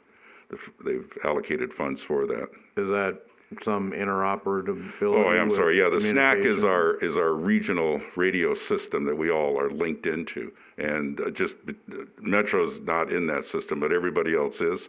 And they're trying to get in it. They want to be part of that. So that would help us because of the antenna placements and things like that for us. We can operate there if we had to, but I don't know in the long term. I'm not good at this technical stuff, radios and computers, but that's one of the things that we were having a problem with. They wanted to become a part of SNAC, and we would be part of the process to help them get there. Well, and again, from the 30,000 foot level, it seems like a good idea, but yes, we need to find more specifics, and maybe that's something that we can work on from the other direction, the elected congressional delegation, and see if they might be able to give us any help on that. I think there was some contacts made at the city manager level for some of that. I don't know where that all went, but again, it would be all tied up with the federal government, what they're able to do or not do. We're ready and willing and able to take any experimental direction they want to try, and we're ready to do it anytime they're ready. Yeah. And again, it seems it would benefit all the agencies involved because of the cooperation we already have between Park Service and formerly the Hoover Dam Police. I know the Park Service has taken over that responsibility, but both fire and police services for the national park as well. And again, I will ask again, I think you've already been getting poked about this one, but the crime reporting system that we could possibly make available to the public, any progress on that? I received something today from Lisa that I had not seen before. It's called the Neighborhood Watch Report. I saw it, yeah. And I think, again, I'm not absolutely sure. I was going to ask her. I said, is that this company finally being able to develop this? I know that Ruby has been working with the state on getting our Spellman system. They apparently have a canned ability to do this in Spellman, but we have to rely on the state to make all this work. So I know she's been doing that. That may have been the first printout from that system. I don't know. I just got it like midway through the day today, and I haven't had a chance to talk to her about it. But yeah, it's one of those frustrations. I really thought we were going to have this up and running in April. And then we were told COVID shut a bunch of things down and people weren't able to work on it because office spaces have been vacated and, people are working from home. So I think, while COVID slowed us down, it shouldn't be stopping us. So hopefully we can get moving ahead if that's not what this is, but it'd be nice to have that. All right, thank you. Any other questions or comments? Thank you, Chief. Sure. Next up is fire. Fire has one project for 22. It has, It has 2 projects that rolled but are actually finished from prior year 21, and 3 projects for 21 that have not been started.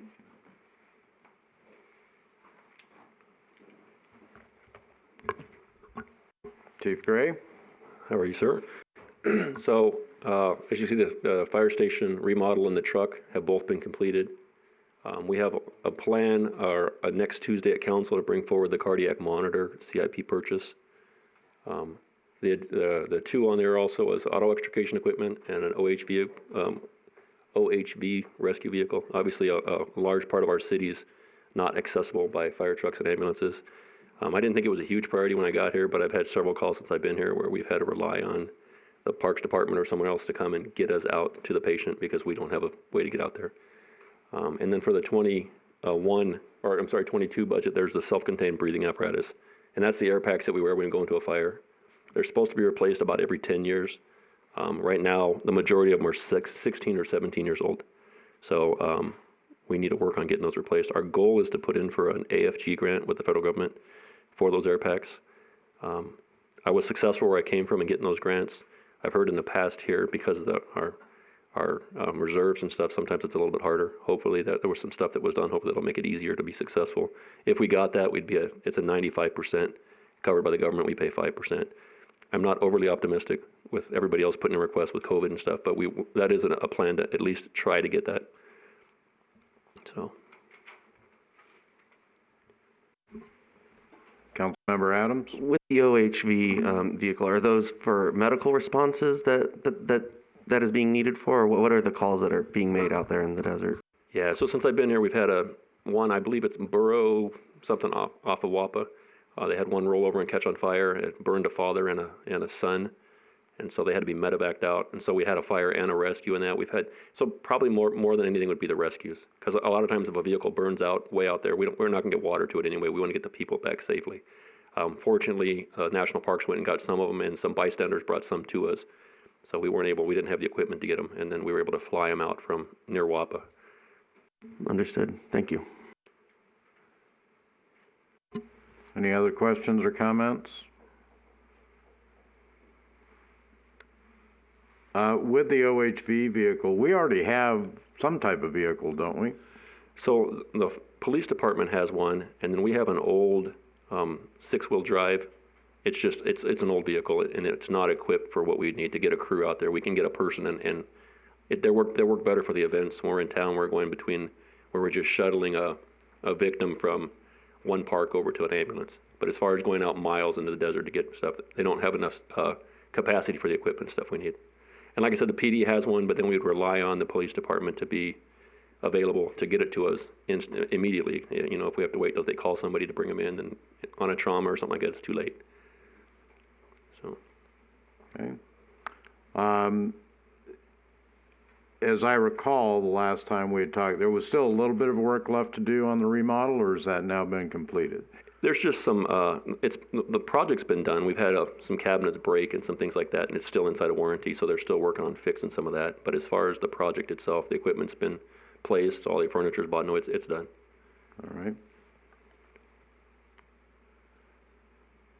And I seem to recall that you had been able to obtain a grant for some equipment in the past, so we can hope that that may be able to be a possibility with this, maybe not this equipment, but equipment as needs come up.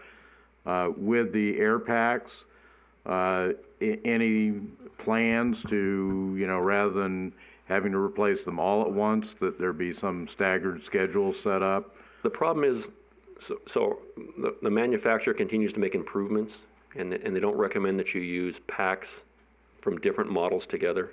And then there's other manufacturers. So one of the concerns right now for us is we have Henderson come in, and they use a different brand of pack.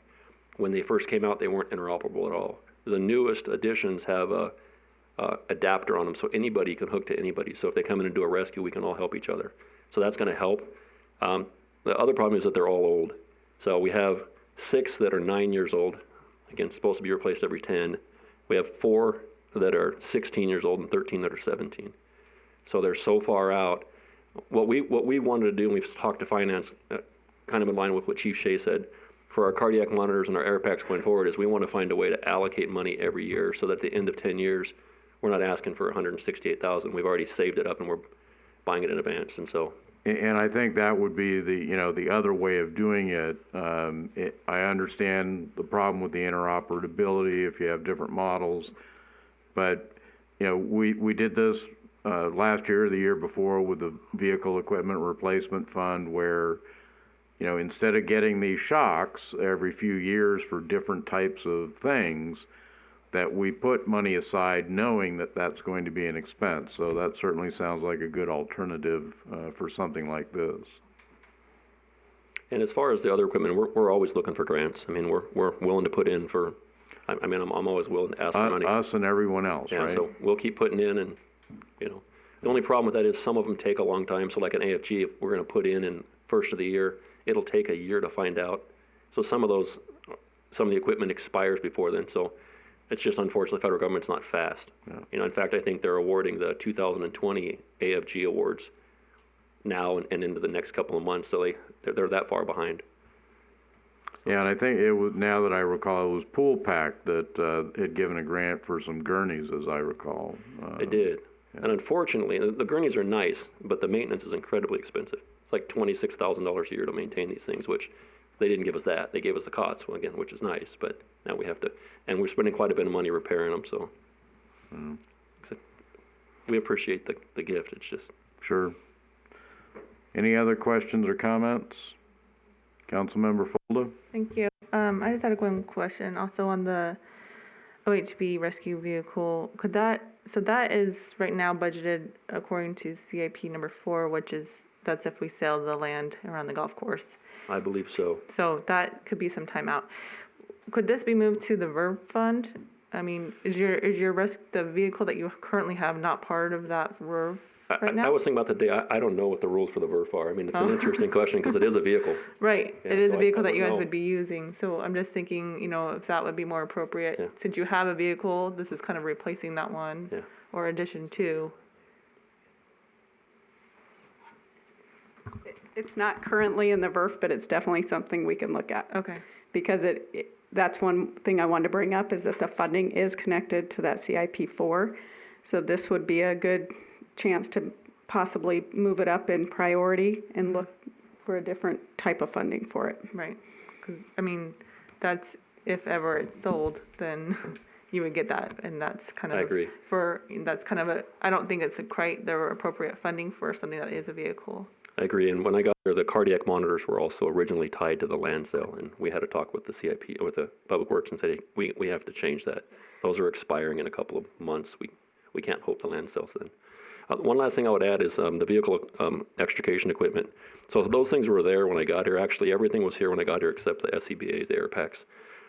Some of that money for that, some of that vehicle extrication equipment was purchased with the fire truck money by the previous administration, in lieu of stuff that belonged on the vehicle, like back seats and radios and things. So our hope was there's enough money in there to fix that, to be able to get the rest of the equipment that's needed and be able to get the back seats. And so that was a conversation we were going to have with council at some point, to be able to finish purchasing all the stuff we need. Like I said, they bought a fire truck with 2 front seats and no real back seats, which that's a special order because fire trucks come with 5 seats. We're going old style, Chief. Tailboards, I know. So it's warm enough down here, but it's just too dangerous. So.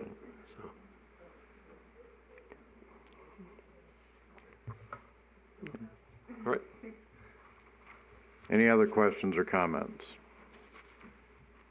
All right. Thank you, Chief. Thanks.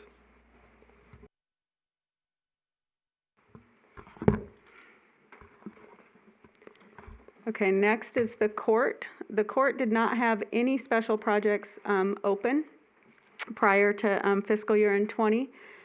They had one project approved in 21 that has not been started, and they have one project for 22.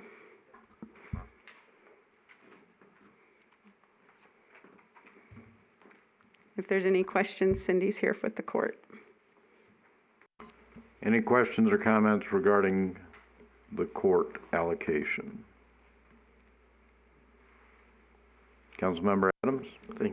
With regards to the security fencing and the electric ingress and egress gates, have there been security issues to date yet that are reasons for wanting to do this, or is this more of a reflection on just the current environment that we're living in now, and then we're trying to kind of more mitigate or prevent security from being an issue? We were audited by the United States Marshals in 2008. They come and do regular audits. Obviously, 2008 is not so regular. Am I close? Sorry. So the U.S. Marshals came and they performed an audit on both of the courts. And there was several issues with security. And we have certain guidelines that we have to follow to keep the judges safe. All of the items have been completed except the parking lot. So that's the issue, is we just want to be compliant. So it's more of a compliance issue than anything. And we share a parking lot with the Safe Nest building, and we all leave that way. So it'd be nice to have a barrier. Understood.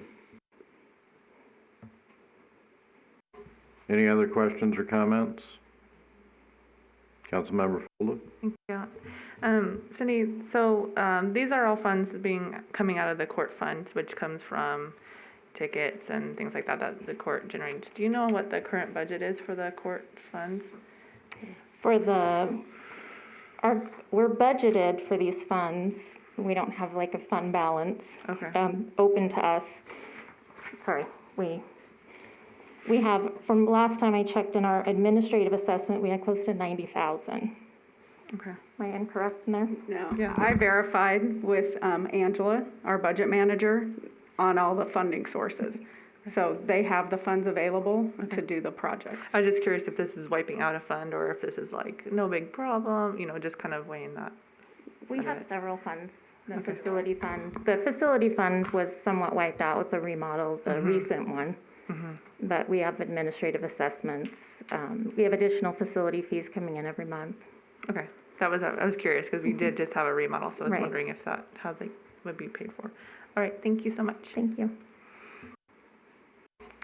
Any other questions or comments? All right, thank you. Thank you. Thanks. Next up, we're going to go into utilities. And the way I have the utilities, I have the fiscal year 22 broken between them or individually. Now, the open utilities projects and the 21 are all together because the CIP for utilities, those were actually started and actually put on the books. The special projects CIPs, I'm showing those separately because those were not put in as individual projects because we weren't able to start any of them. The CIP for 21 is included, and so these two slides actually show everything prior to fiscal year end 20 and the projects that were approved in 21.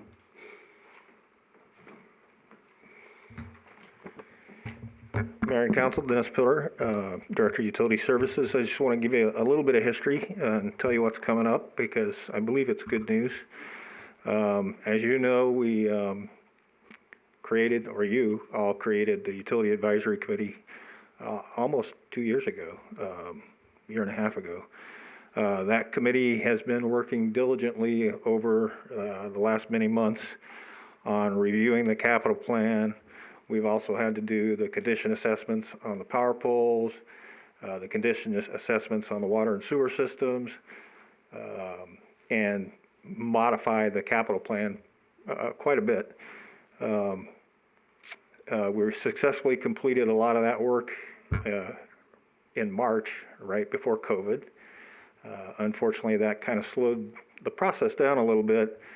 But at the November 18th, 2020 meeting of a workshop of the Utility Advisory Committee, the Utility Advisory Committee worked on a draft document with regards to their review of the FY22 capital improvement plan for all the enterprise funds.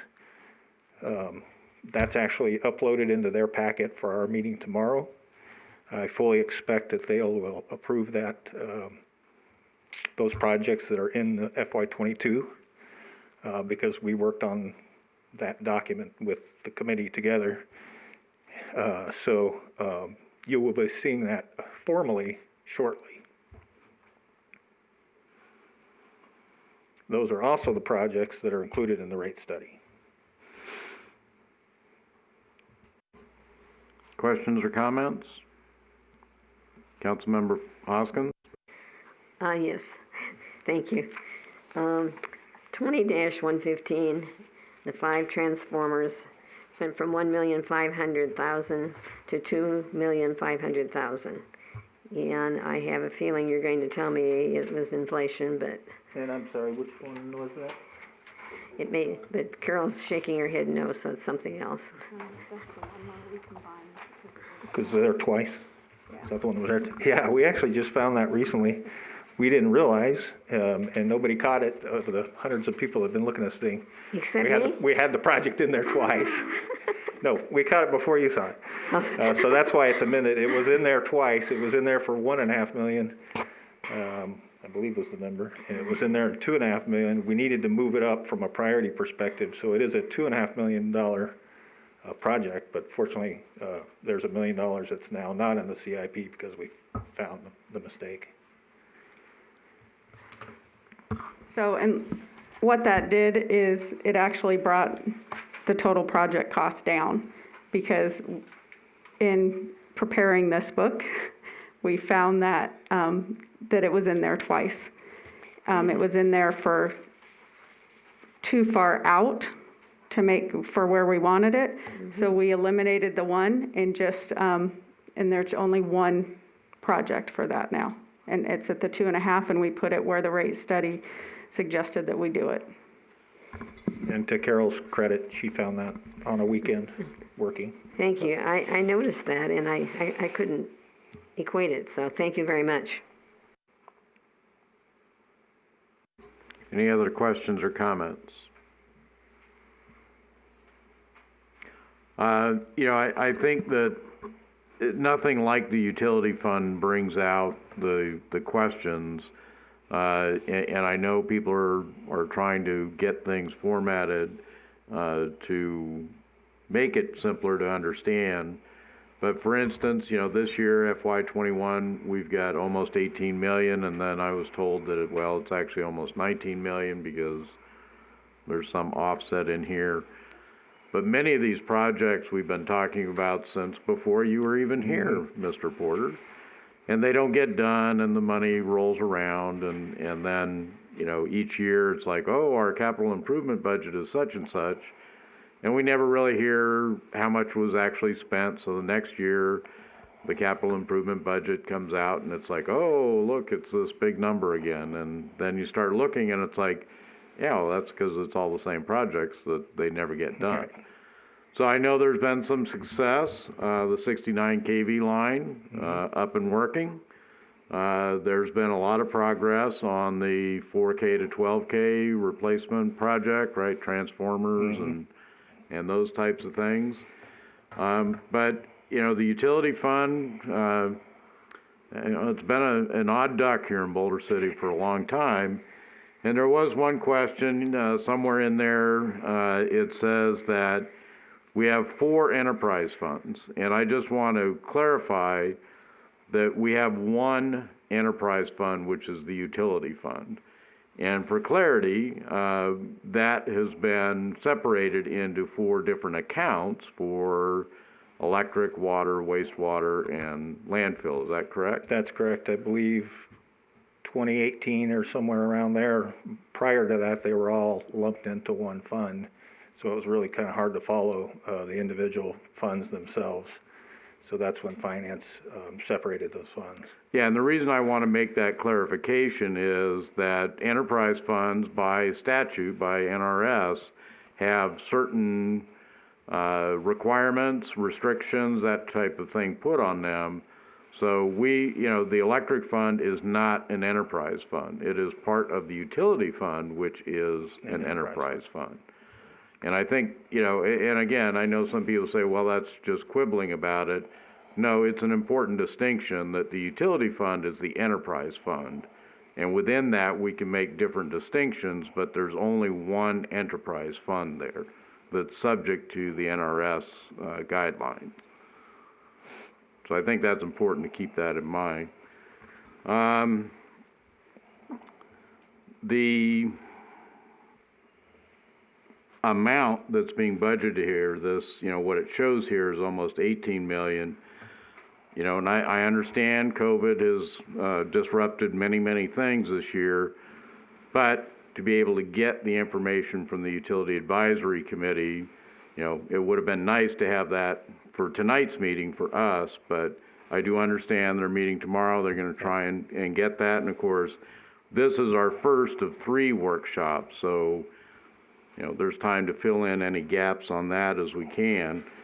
But I don't know that $18 million is going to get spent this year. Do you believe there's a possibility of that, or? I believe we can spend quite a bit of it. We do certainly have a few resource challenges, so we are working on a plan to get moving on a lot of the 21, which we've started doing, and then a plan to get the scope of works, all that upfront work done on 22, so we're ready to, proceed July 1st with 22. Because that's where if you don't start some of that pre-work sooner, then you're already behind the 8 ball July 1st. So we're going to start we already are starting working on that, knowing now that we got a program. Okay. But yes, I do have some concerns about staffing and resources. Well, and again, the reason I bring it up is because I've seen it happen for so long where all this work, many projects were promised and stated, yes, we're going to get these projects done. They didn't get done. It caused confusion in the way these budgets look. We've got money that, rolls back in and then, well, okay, we're going to do this project. And it's like, well, yeah, you budgeted for that last year. Why are you budgeting it for, again, this year?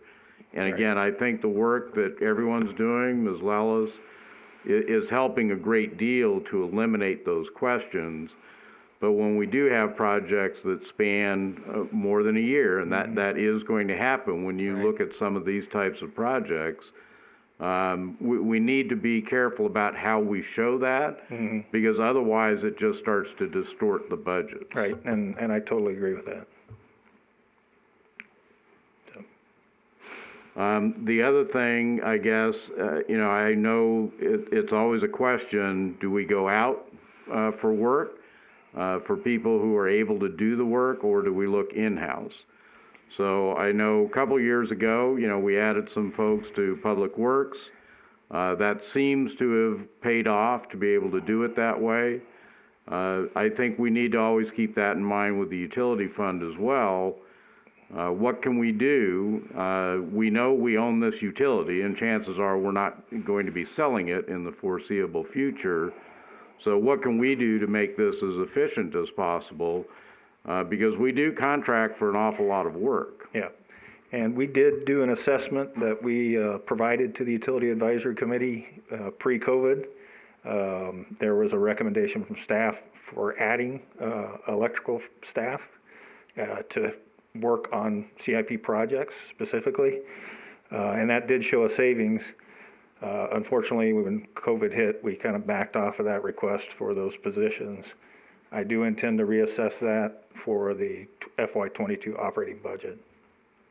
Okay, because I believe we've got at least 2 contracts with PAR Electric that are both in the neighborhood of $1 million a year right now. Is that correct? We have one that's spanned over a couple of years. It's around $2 million total with PAR.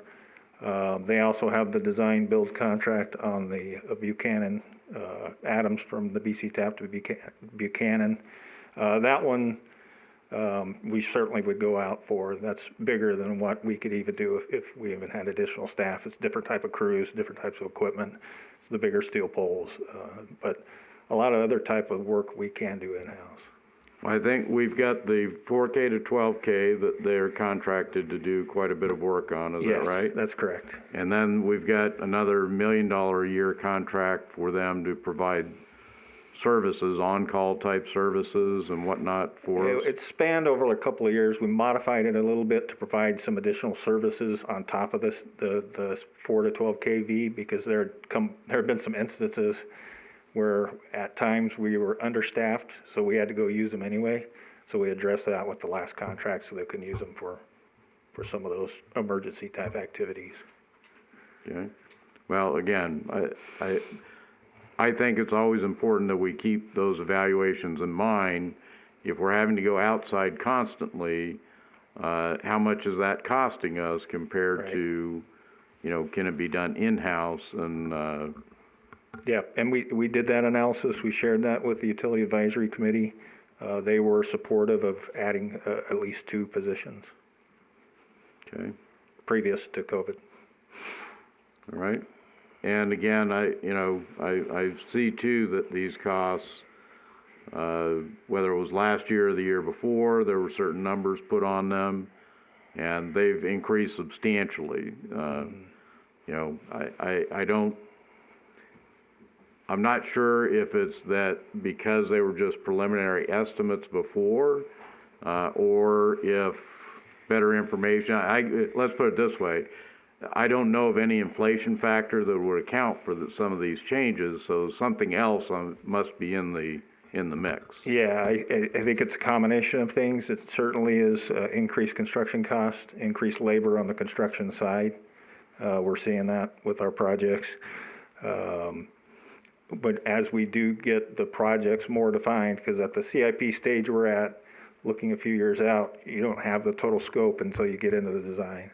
And so that's where costs can change. So there can be a discrepancy over time between what was originally contemplated or conceptual to when you actually get the design done and you have a better idea of the cost. Okay. And the last point I had was there have been assessment studies done. I believe, well, I know on the water and wastewater side, that study's complete, is that correct? That's correct. And those projects are in here. Okay, so whatever their recommendations are, and again, apparently things turned out a little better than had been feared with that, is that right? That's, in my opinion, from what I contemplated, based on the age of the system, I thought there would be more work required, but it didn't work out that way. And even since I've been here, we haven't had any major interruptions in service, at least on the water and sewer side. And most of the leaks we see are service line leaks, which we have a program in here for that as well. And that's the newer stuff that leaks, not the old stuff, right? It's in the middle, it's all over.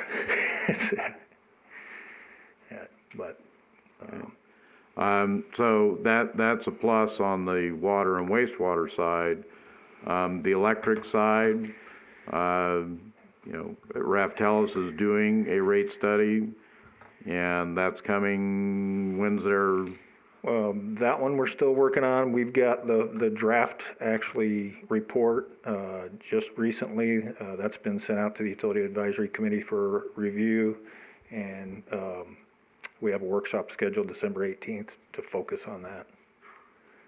Okay. Can we get that distributed to City Council as well? Yes, we can. All right. Any other questions or comments? All right. Thank you, Mr. Porter. Thank you.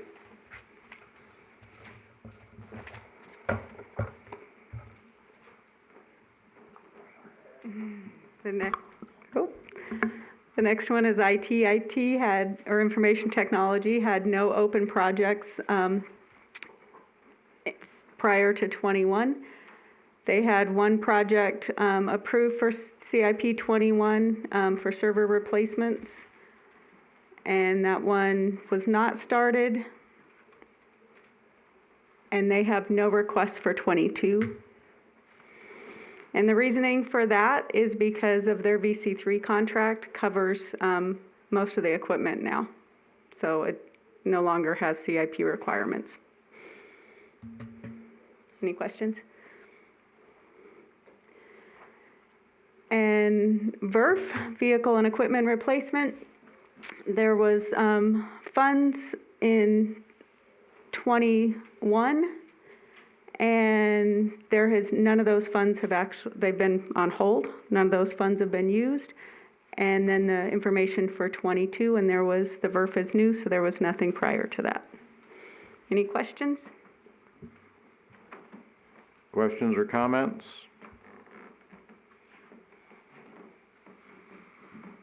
I guess I would just touch on what Councilmember Folda had brought up earlier, that if it looks like a duck and quacks like a duck, maybe it's a duck and should be in this fund. But of course, then we have to look at how well the fund is funded. So. Yes, sir. And for the record, Paul Sikora, I'm the purchasing manager. I'm also the chairman of the Fleet Advisory Committee who manages the VERF.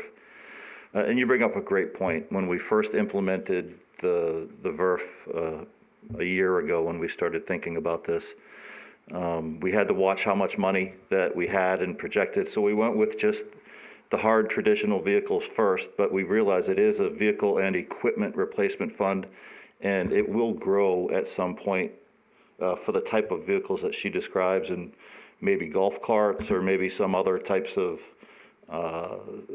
other non-traditional vehicles and equipment that we have.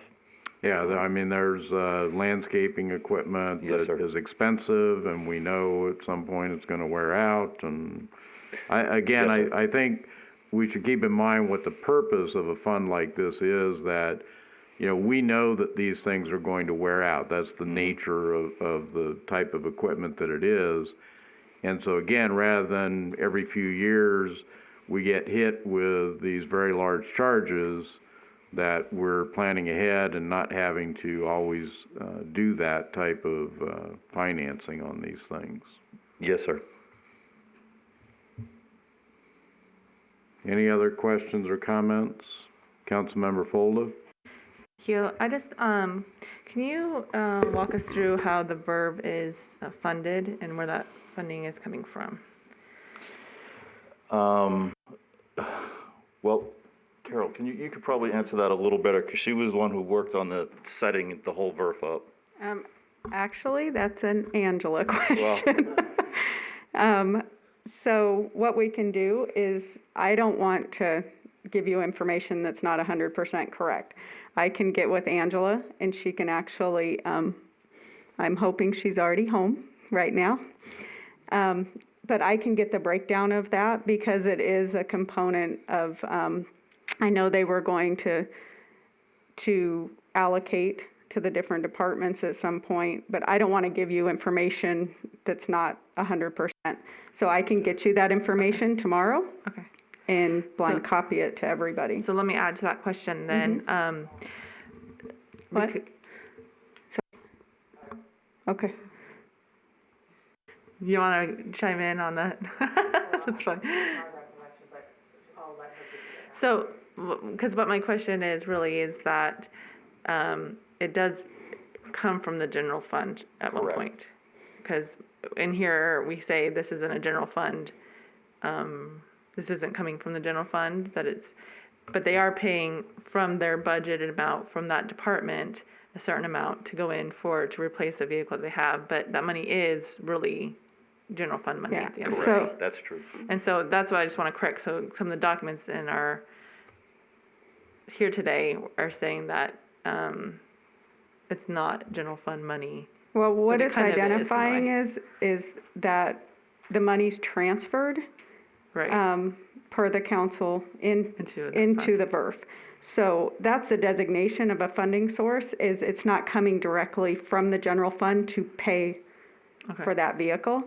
But I want her to be able to tell you, because there's also other things like surplus auctions that go back into that.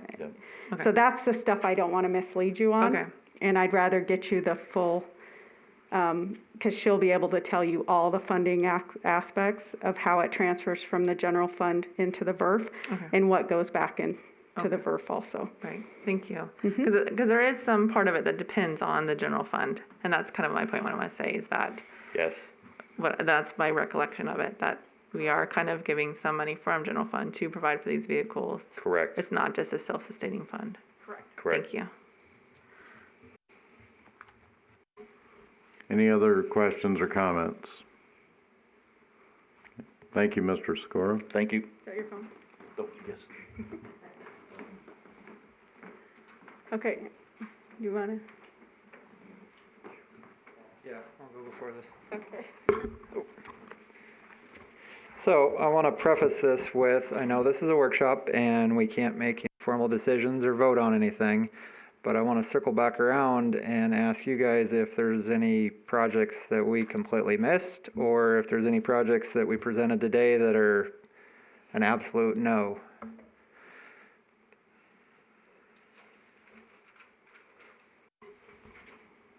Comments? Well, I've expressed my strong feelings regarding the airport control tower. I know other members of council have said that they disagree with that. So I think that's something we're going to have to discuss further.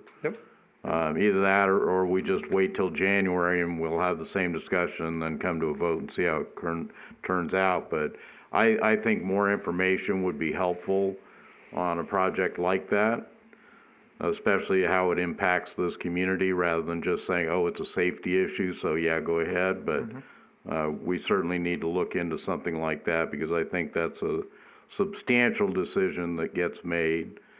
Councilmember Adams had touched on This cultural fund, there's money in there for the water filtration plant. I think there was other money in addition to that that had been set aside, but I'm not sure what that project might be about. So perhaps some additional information on that. Something that I would like to see Parks and Rec look into is expansion of the community gardens program to other parks in the city other than Reflection Center Park. And that I don't see a great deal of money being needed for a program like that. The users probably would be able to provide much of what's needed for a project. It's a matter of identifying the location for something like that. The Southern Nevada Railroad Museum. With COVID, things are going to be very difficult at the Nevada legislature next year as they look at the budget cuts that they're facing. So what might we be able to do? We've already voted on the road out there, but I believe that's just the road. It does not include the linear park, is that right? Correct. And obviously not the museum building itself. You know, if we can keep a project like that on people's minds and demonstrate the importance of it, that I feel how important it is to this city, I think that would be something that would be worthwhile looking into to see what we can do in addition to the road that we've already approved. Okay. The old airport property. Again, from what I understand, the existing hangar out there is now being used by the city for storage. So it's serving some use to the city. Yep. Okay, you know, we did have RFPs submitted on that, I think more than a year ago. You know, are we in a place where we can take a look at things and perhaps at least start the planning process out there? Okay. And these vertical blinds, we gotta find some way to do something about that. You don't like being blinded every other Tuesday? I would use the term tacky, but that's probably being too kind, so. I don't know if it's 25,000, so I don't know if I can put it in here. Yeah, it may we may be able to find the money in postage or something within our council account, so. Yeah. I'll make note of it. Any other questions or comments? Councilmember Bridges? Yeah, I'm just curious, in terms of, it's probably a public works issue, and I mentioned it earlier. I don't believe it's a CIP issue. That gazebo's being ruined. And I know I talked about it in terms of security. Is there anything that can be done about it? Is there a plan to maintain it? Where does funding for something like that come from? And how does one move in the direction of either securing it or repairing it? Because if you look around the edges, they've chipped off the edges all the way around the gazebo. Just wanted to see if Roger was still here. Well, I believe that's in a park. So. It is park, I know. Now, okay, you can. I'll ask him later. Facility maintenance can definitely take a look at that. We can explore all the options.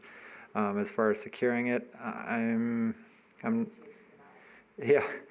don't have any ideas popping into my head, but as far as maintaining it, I know the facilities maintenance staff has done some work, but it's hard to keep up when it's getting damaged nightly. Okay, thank you. Yep.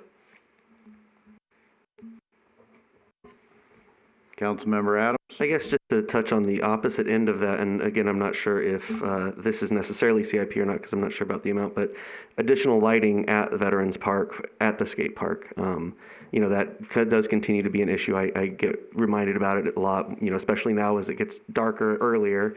It's just not safe. Yep.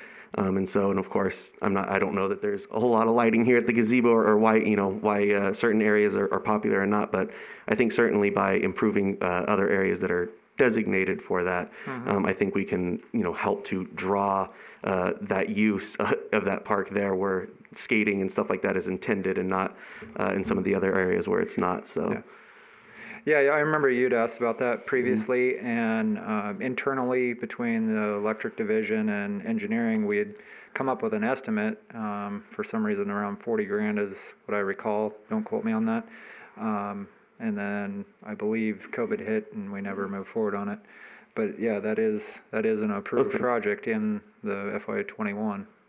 So that's why we didn't move forward, because Right, I understand, and I just want to be sure that I have an answer to respond to let people know, is it something that we're still considering? Is it something that we need to hold on for a little bit? So I appreciate that follow-up. Yeah, the 40 grand, it does seem a lot more right, because it was, it's in the budget for 45, so I'd be happy to bring that project back to council and get your approval to move forward on it. I think that's a good idea, because if there's better lighting here and no lighting down there, why would you go skate down there? Yeah.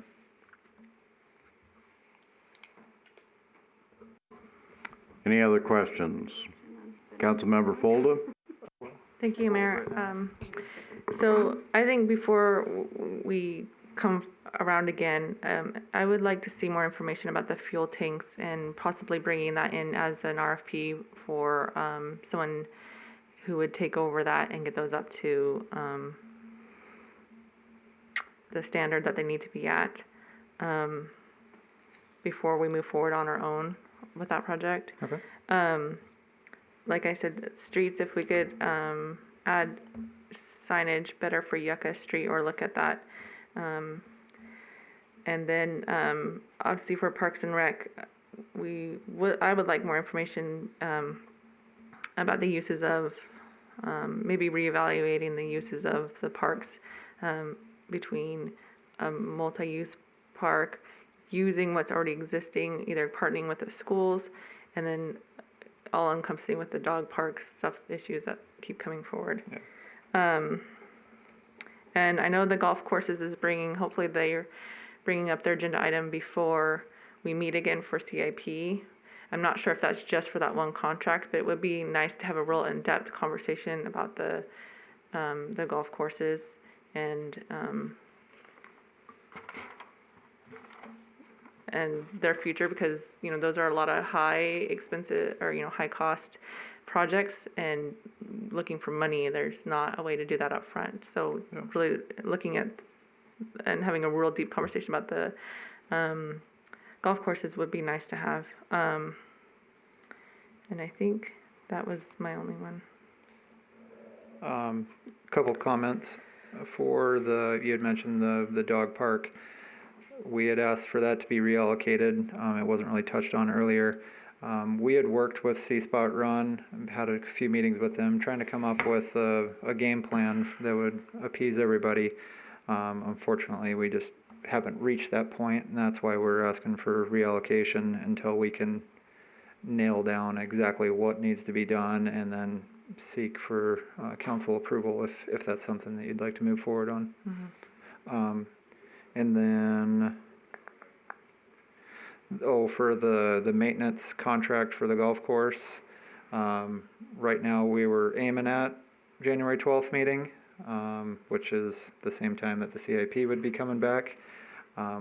So I'll talk to Roger and see if we can move some stuff around, try to speed something up. And I don't know if we need to have a special meeting so we can talk about the golf courses, or if that same night would be appropriate. Okay, thank you. Yep. And I'd just like to add about the dog park. I think the C-Spot Run folks had a pretty clear idea of what they wanted. It was that they were being told, well, here's what the city wants to do to accommodate some other use.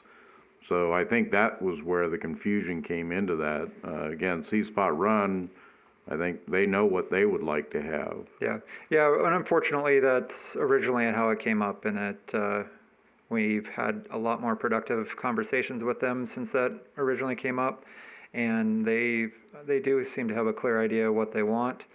The hard part right now is who's going to pay for what, who's going to maintain what. Unfortunately, it was looking like they were asking the city to do the maintenance and upkeep and on everything on it. And I know our landscaping division is already shorthanded, having a hard time to get into everything. So that would have to be part of the budget process of asking for additional staff, equipment to be able to maintain that. So that's why I wanted to have further discussions with them to see how we can all come to a mutual agreement. I think they were looking at some artificial turf alternatives because they understood how expensive it would be to put down a lot of grass that had to be watered and mowed. Yep.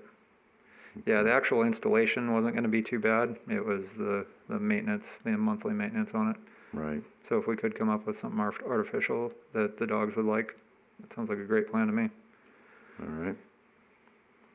Any other questions or comments? Councilmember Adams?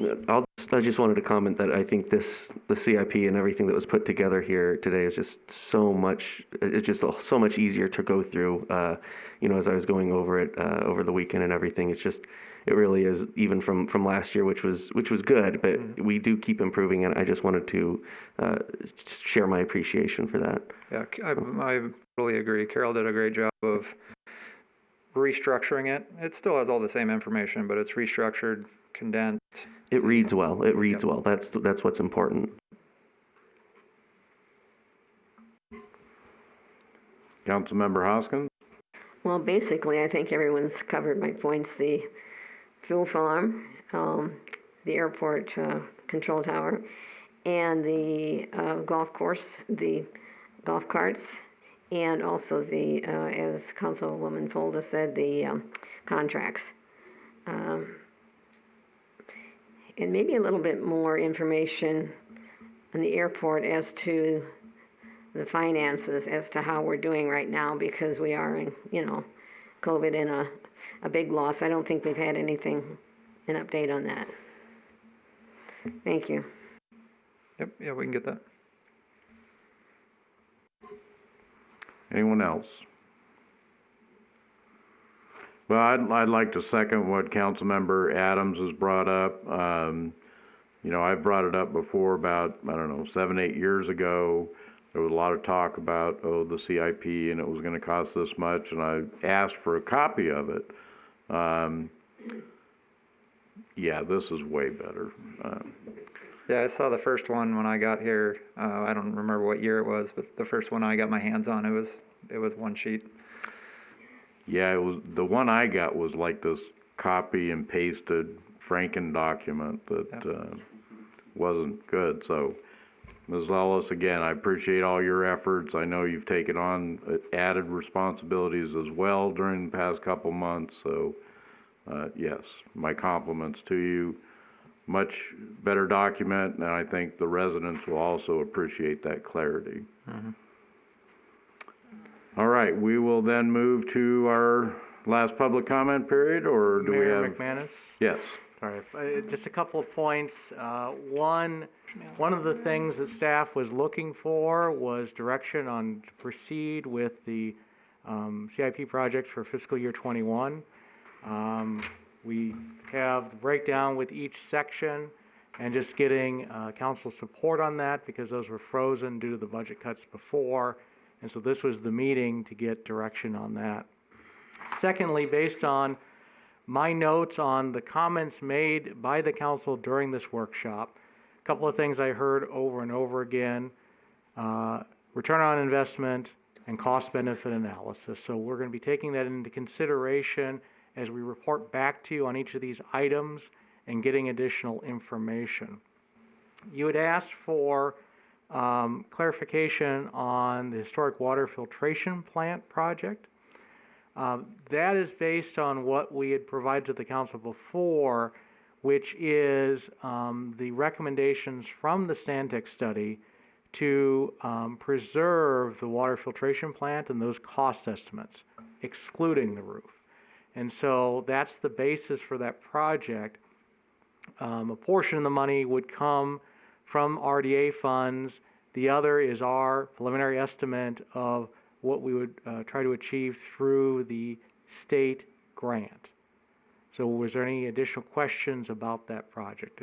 Again, to preserve the building, based on Stantec's analysis of the condition of the building and what needed to be done to preserve it. You know, I would just say that my reading of what was in the Stantec report, other than them totally getting the fact wrong that the roof needed to be replaced, I didn't really see much in there as far as specific recommendations. So I'm not sure what they were talking about. You know, are they talking about working on the masonry? Or are they talking about, what were they talking about? I know they said it was, you know, be $1 million for, you know, earthquake reinforcement or whatever. That doesn't appear to be any type of code requirement, but, you know. So I don't know what the Stantec report was saying, because all I recall from that was regarding the roof condition and seismic issues. We can provide that, certainly. Okay. Councilmember Hoskins? Yeah, part of that Stantec's report, if you remember, because it had a lot of controversy over it, it was the bathrooms. The bathroom, there was no bathroom. They said there was no staircase, which there is a staircase, and they said there was no bathroom, which there was a bathroom. And of course, the roof needed to be repaired, and it had just been repaired. So almost, I would not want to rely too much on that Stantec report for the water filtration building. I think there were too many controversial issues with that report. And our intention of putting it in the CIP book for that 500,000 was just to get the conversation going, and see what direction we want to go. Do we just want to clean it up and fix any obvious safety hazards, or do we want to take a completely different direction and make a museum out of it, or whatever ideas? And that was our intention, just putting it in here to start the conversation. Mr. Mays, anything else?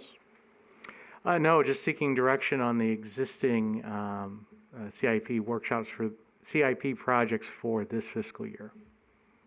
I do want to mention that Lou has reminded me that was our intention when we first did the CIP, or a portion of it was to get direction. Well, unfortunately, no direction.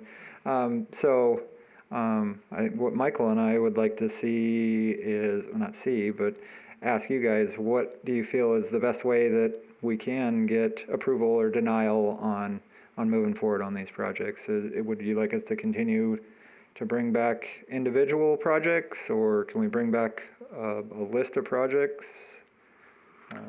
Just looking for feedback. You know, personally, I thought this was the first of 3. Were we going to have additional workshops on this, or are those budget workshops? We had an additional one scheduled for the public. Right now, that one's in limbo because of the governor's restrictions. And then we can have another workshop. We don't have it currently scheduled, but we have the meeting on the 12th of January is scheduled to bring back this document where we can have a further discussion. So that can be our quote-unquote second workshop, or we could have one another time. And well, again, because of the way the agenda is worded, we're not able to provide any direction at this meeting. I certainly want a meeting where that is the structure of the meeting, is to say how we feel specifically about moving forward as a group. How we feel about moving forward on the individual items. Yeah, and that's what I had envisioned for the 12th. Will be in a formal meeting. You guys can take action, remove, add projects as you see fit, and then tentatively approved the CIP, knowing that the official approval will come back with the operating budget. Well, my own preference would be that there be an interim meeting between then and now. Comments from other members? Councilmember Folda? Yeah, that's my only concern. If we're receiving, because we only have one meeting in December, so we won't have any additional information ready for that meeting. So we wouldn't receive any additional information until the 12th. To be able to make a decision, we would have to make it that evening with that additional information. So my preference would be to have it the following city council meeting on the 26th. Not sure how that works along with the budget. meetings, but that would be my preference to receive the information that we requested and then be able to have it at the next meeting. I don't want to speak for finance, but I'm pretty sure that's not ideal for them, but I'm guessing that they can make that work. Because we have some feedback that we've been provided tonight. We could come back on the 12th where you guys could discuss, make decisions, and then the 26th could be the tentative adoption if that's what you guys would like to do. Any other thoughts? Two things. First of all, you said 2021 in terms of the CIP items for 2021. The current year right now? Yes. Yep. Part of the budget approval process last May was to not move forward on any of those projects without council's approval because we didn't know what the revenue sources or how revenue was going to be. So is there an intention of getting feedback on those tonight? Yeah, I know you guys can't take action, but I was just curious of what the thought process is for us getting approval to move forward on projects. As we've been doing it now, is we've been bringing them up in briefings, and there's been a handful of them that we actually bring to council as an agenda item and have been granted approval to move forward on those.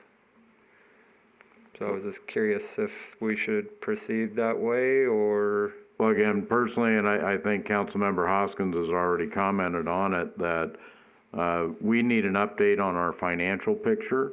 I know it has not deteriorated as much as the prior estimates had been, but we need to firm up where we are right now before we start making those decisions, in my opinion. Any other questions or comments? The 26th of December? January. Oh, the 26th of January. Yeah, we don't have good. Thank you. Not a second meeting in December. I think I could just talk to finance about bringing an agenda item forward. It'd have to be January 12th to, if that's enough time for them, to update on our finances. And then also in that agenda item is if you guys feel that the revenues are good enough, then you could release the hold on those projects. We can always have that discussion at that meeting.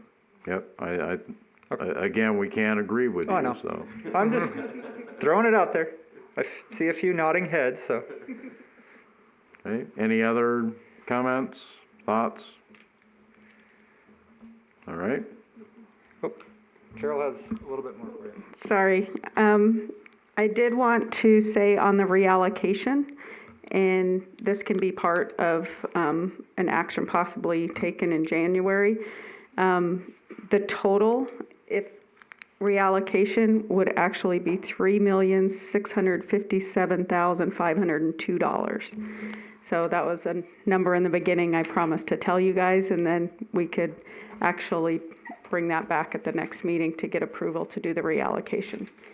Thank you, and again, that's an important decision to make, so I appreciate you providing that. No problem. Holly, can I see just my last slide? There was one slide left. Sorry. Did she delete it? Basically, it was just talking about what it was just the future steps, but, okay. There's 31. Thanks. Oh, there, 31. Oh. It's 30. There it is. There it is. Okay, so the next steps would be the tentative adoption, but that will adjust. And then just an understanding that the tentative adoption of the CIP right now is an intricate part of going into the budget process. So this doesn't stand alone. It's actually the information that allows them to move forward on the budget process. And then there was one change from the original PowerPoint that was uploaded, is to submit the adopted CIP to the state of Nevada by June 1st, not the 30th. So I did want to identify that I had made that change. And thank you very much. Thank you, and again, really appreciate all the work you put in on this. Thank you. Now can we go to public comment? Okay. We'll go to our last public comment period then. Comment during this period can be on any item. The phone number is 702-589-9629.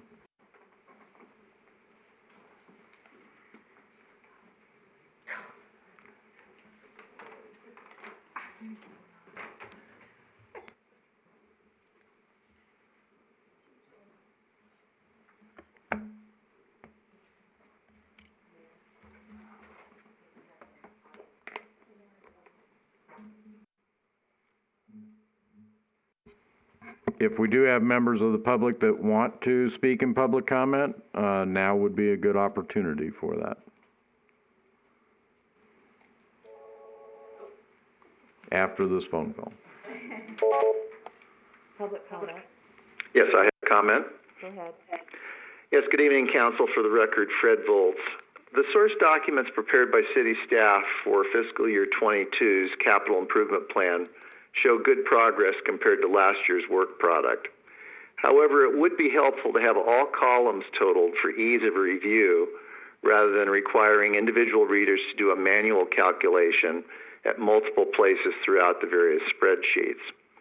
It would also be helpful to have a total of special project monies available for each city department at the very top of the page as a management metric.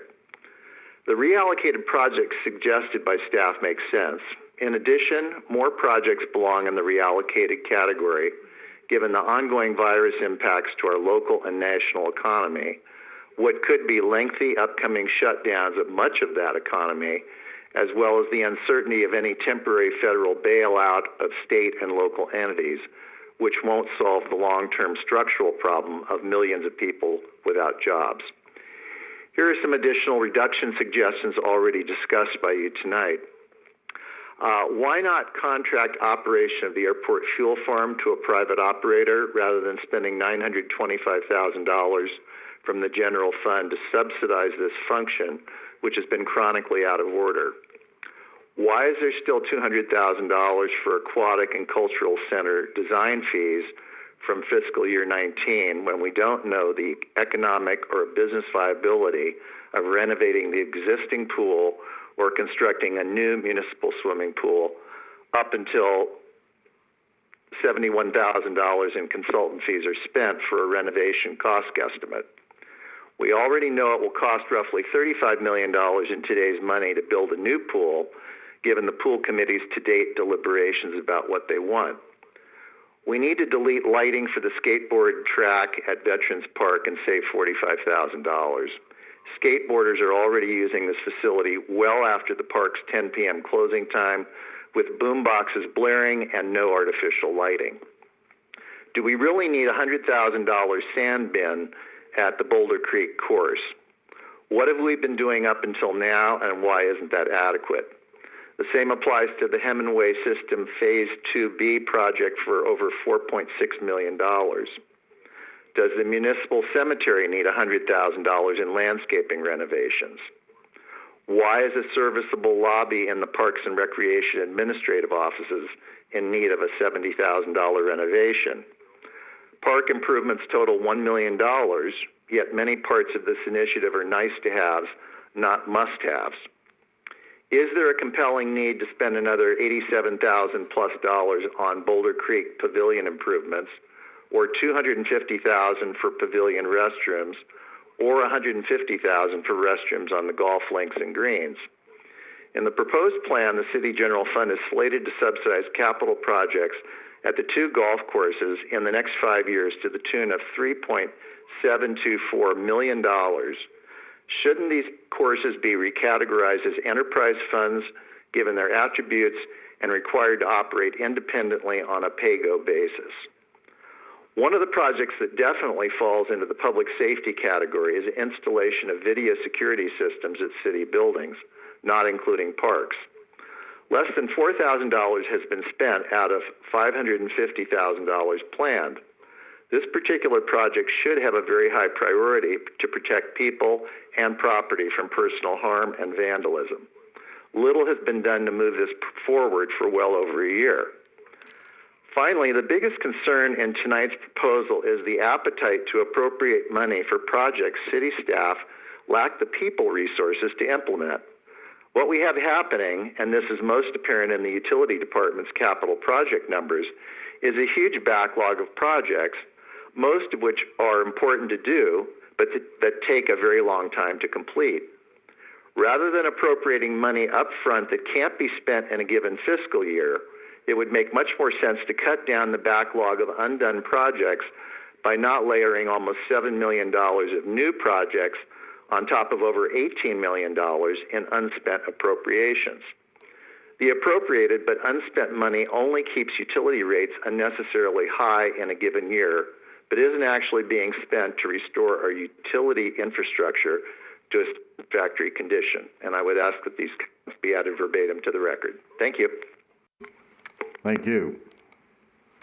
Is there anyone here that would like to speak?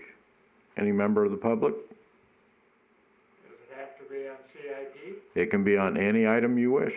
Well, good. Good evening, Fred Bachhuber, a citizen of Boulder City and a proud volunteer of Lend a Hand. I would like to introduce the new president of Lend a Hand, Barbara Hunter. Please welcome her, and I hope that you can all work with her at one time or another. Thank you. Congratulations, Ms. Hunter. Thank you very much. Fred and I attended tonight because obviously we're very concerned about Lend a Hand and the building and whatever we can do to help move things along or in the process. We're ready, willing, and able to cooperate at any level. So, thank you very much. Thank you. Madam City Clerk, did we have any emails or voicemails? None? All right, thank you.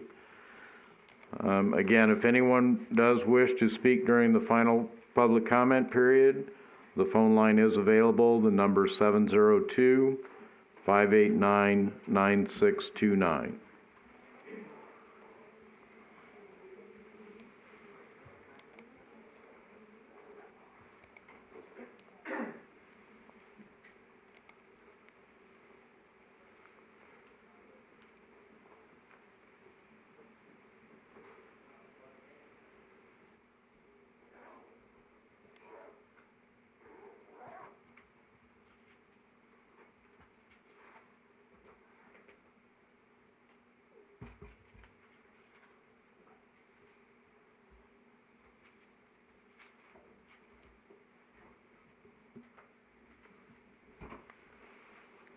Again, anyone wishing to speak during the final public comment period, the phone number is 702-589-9629.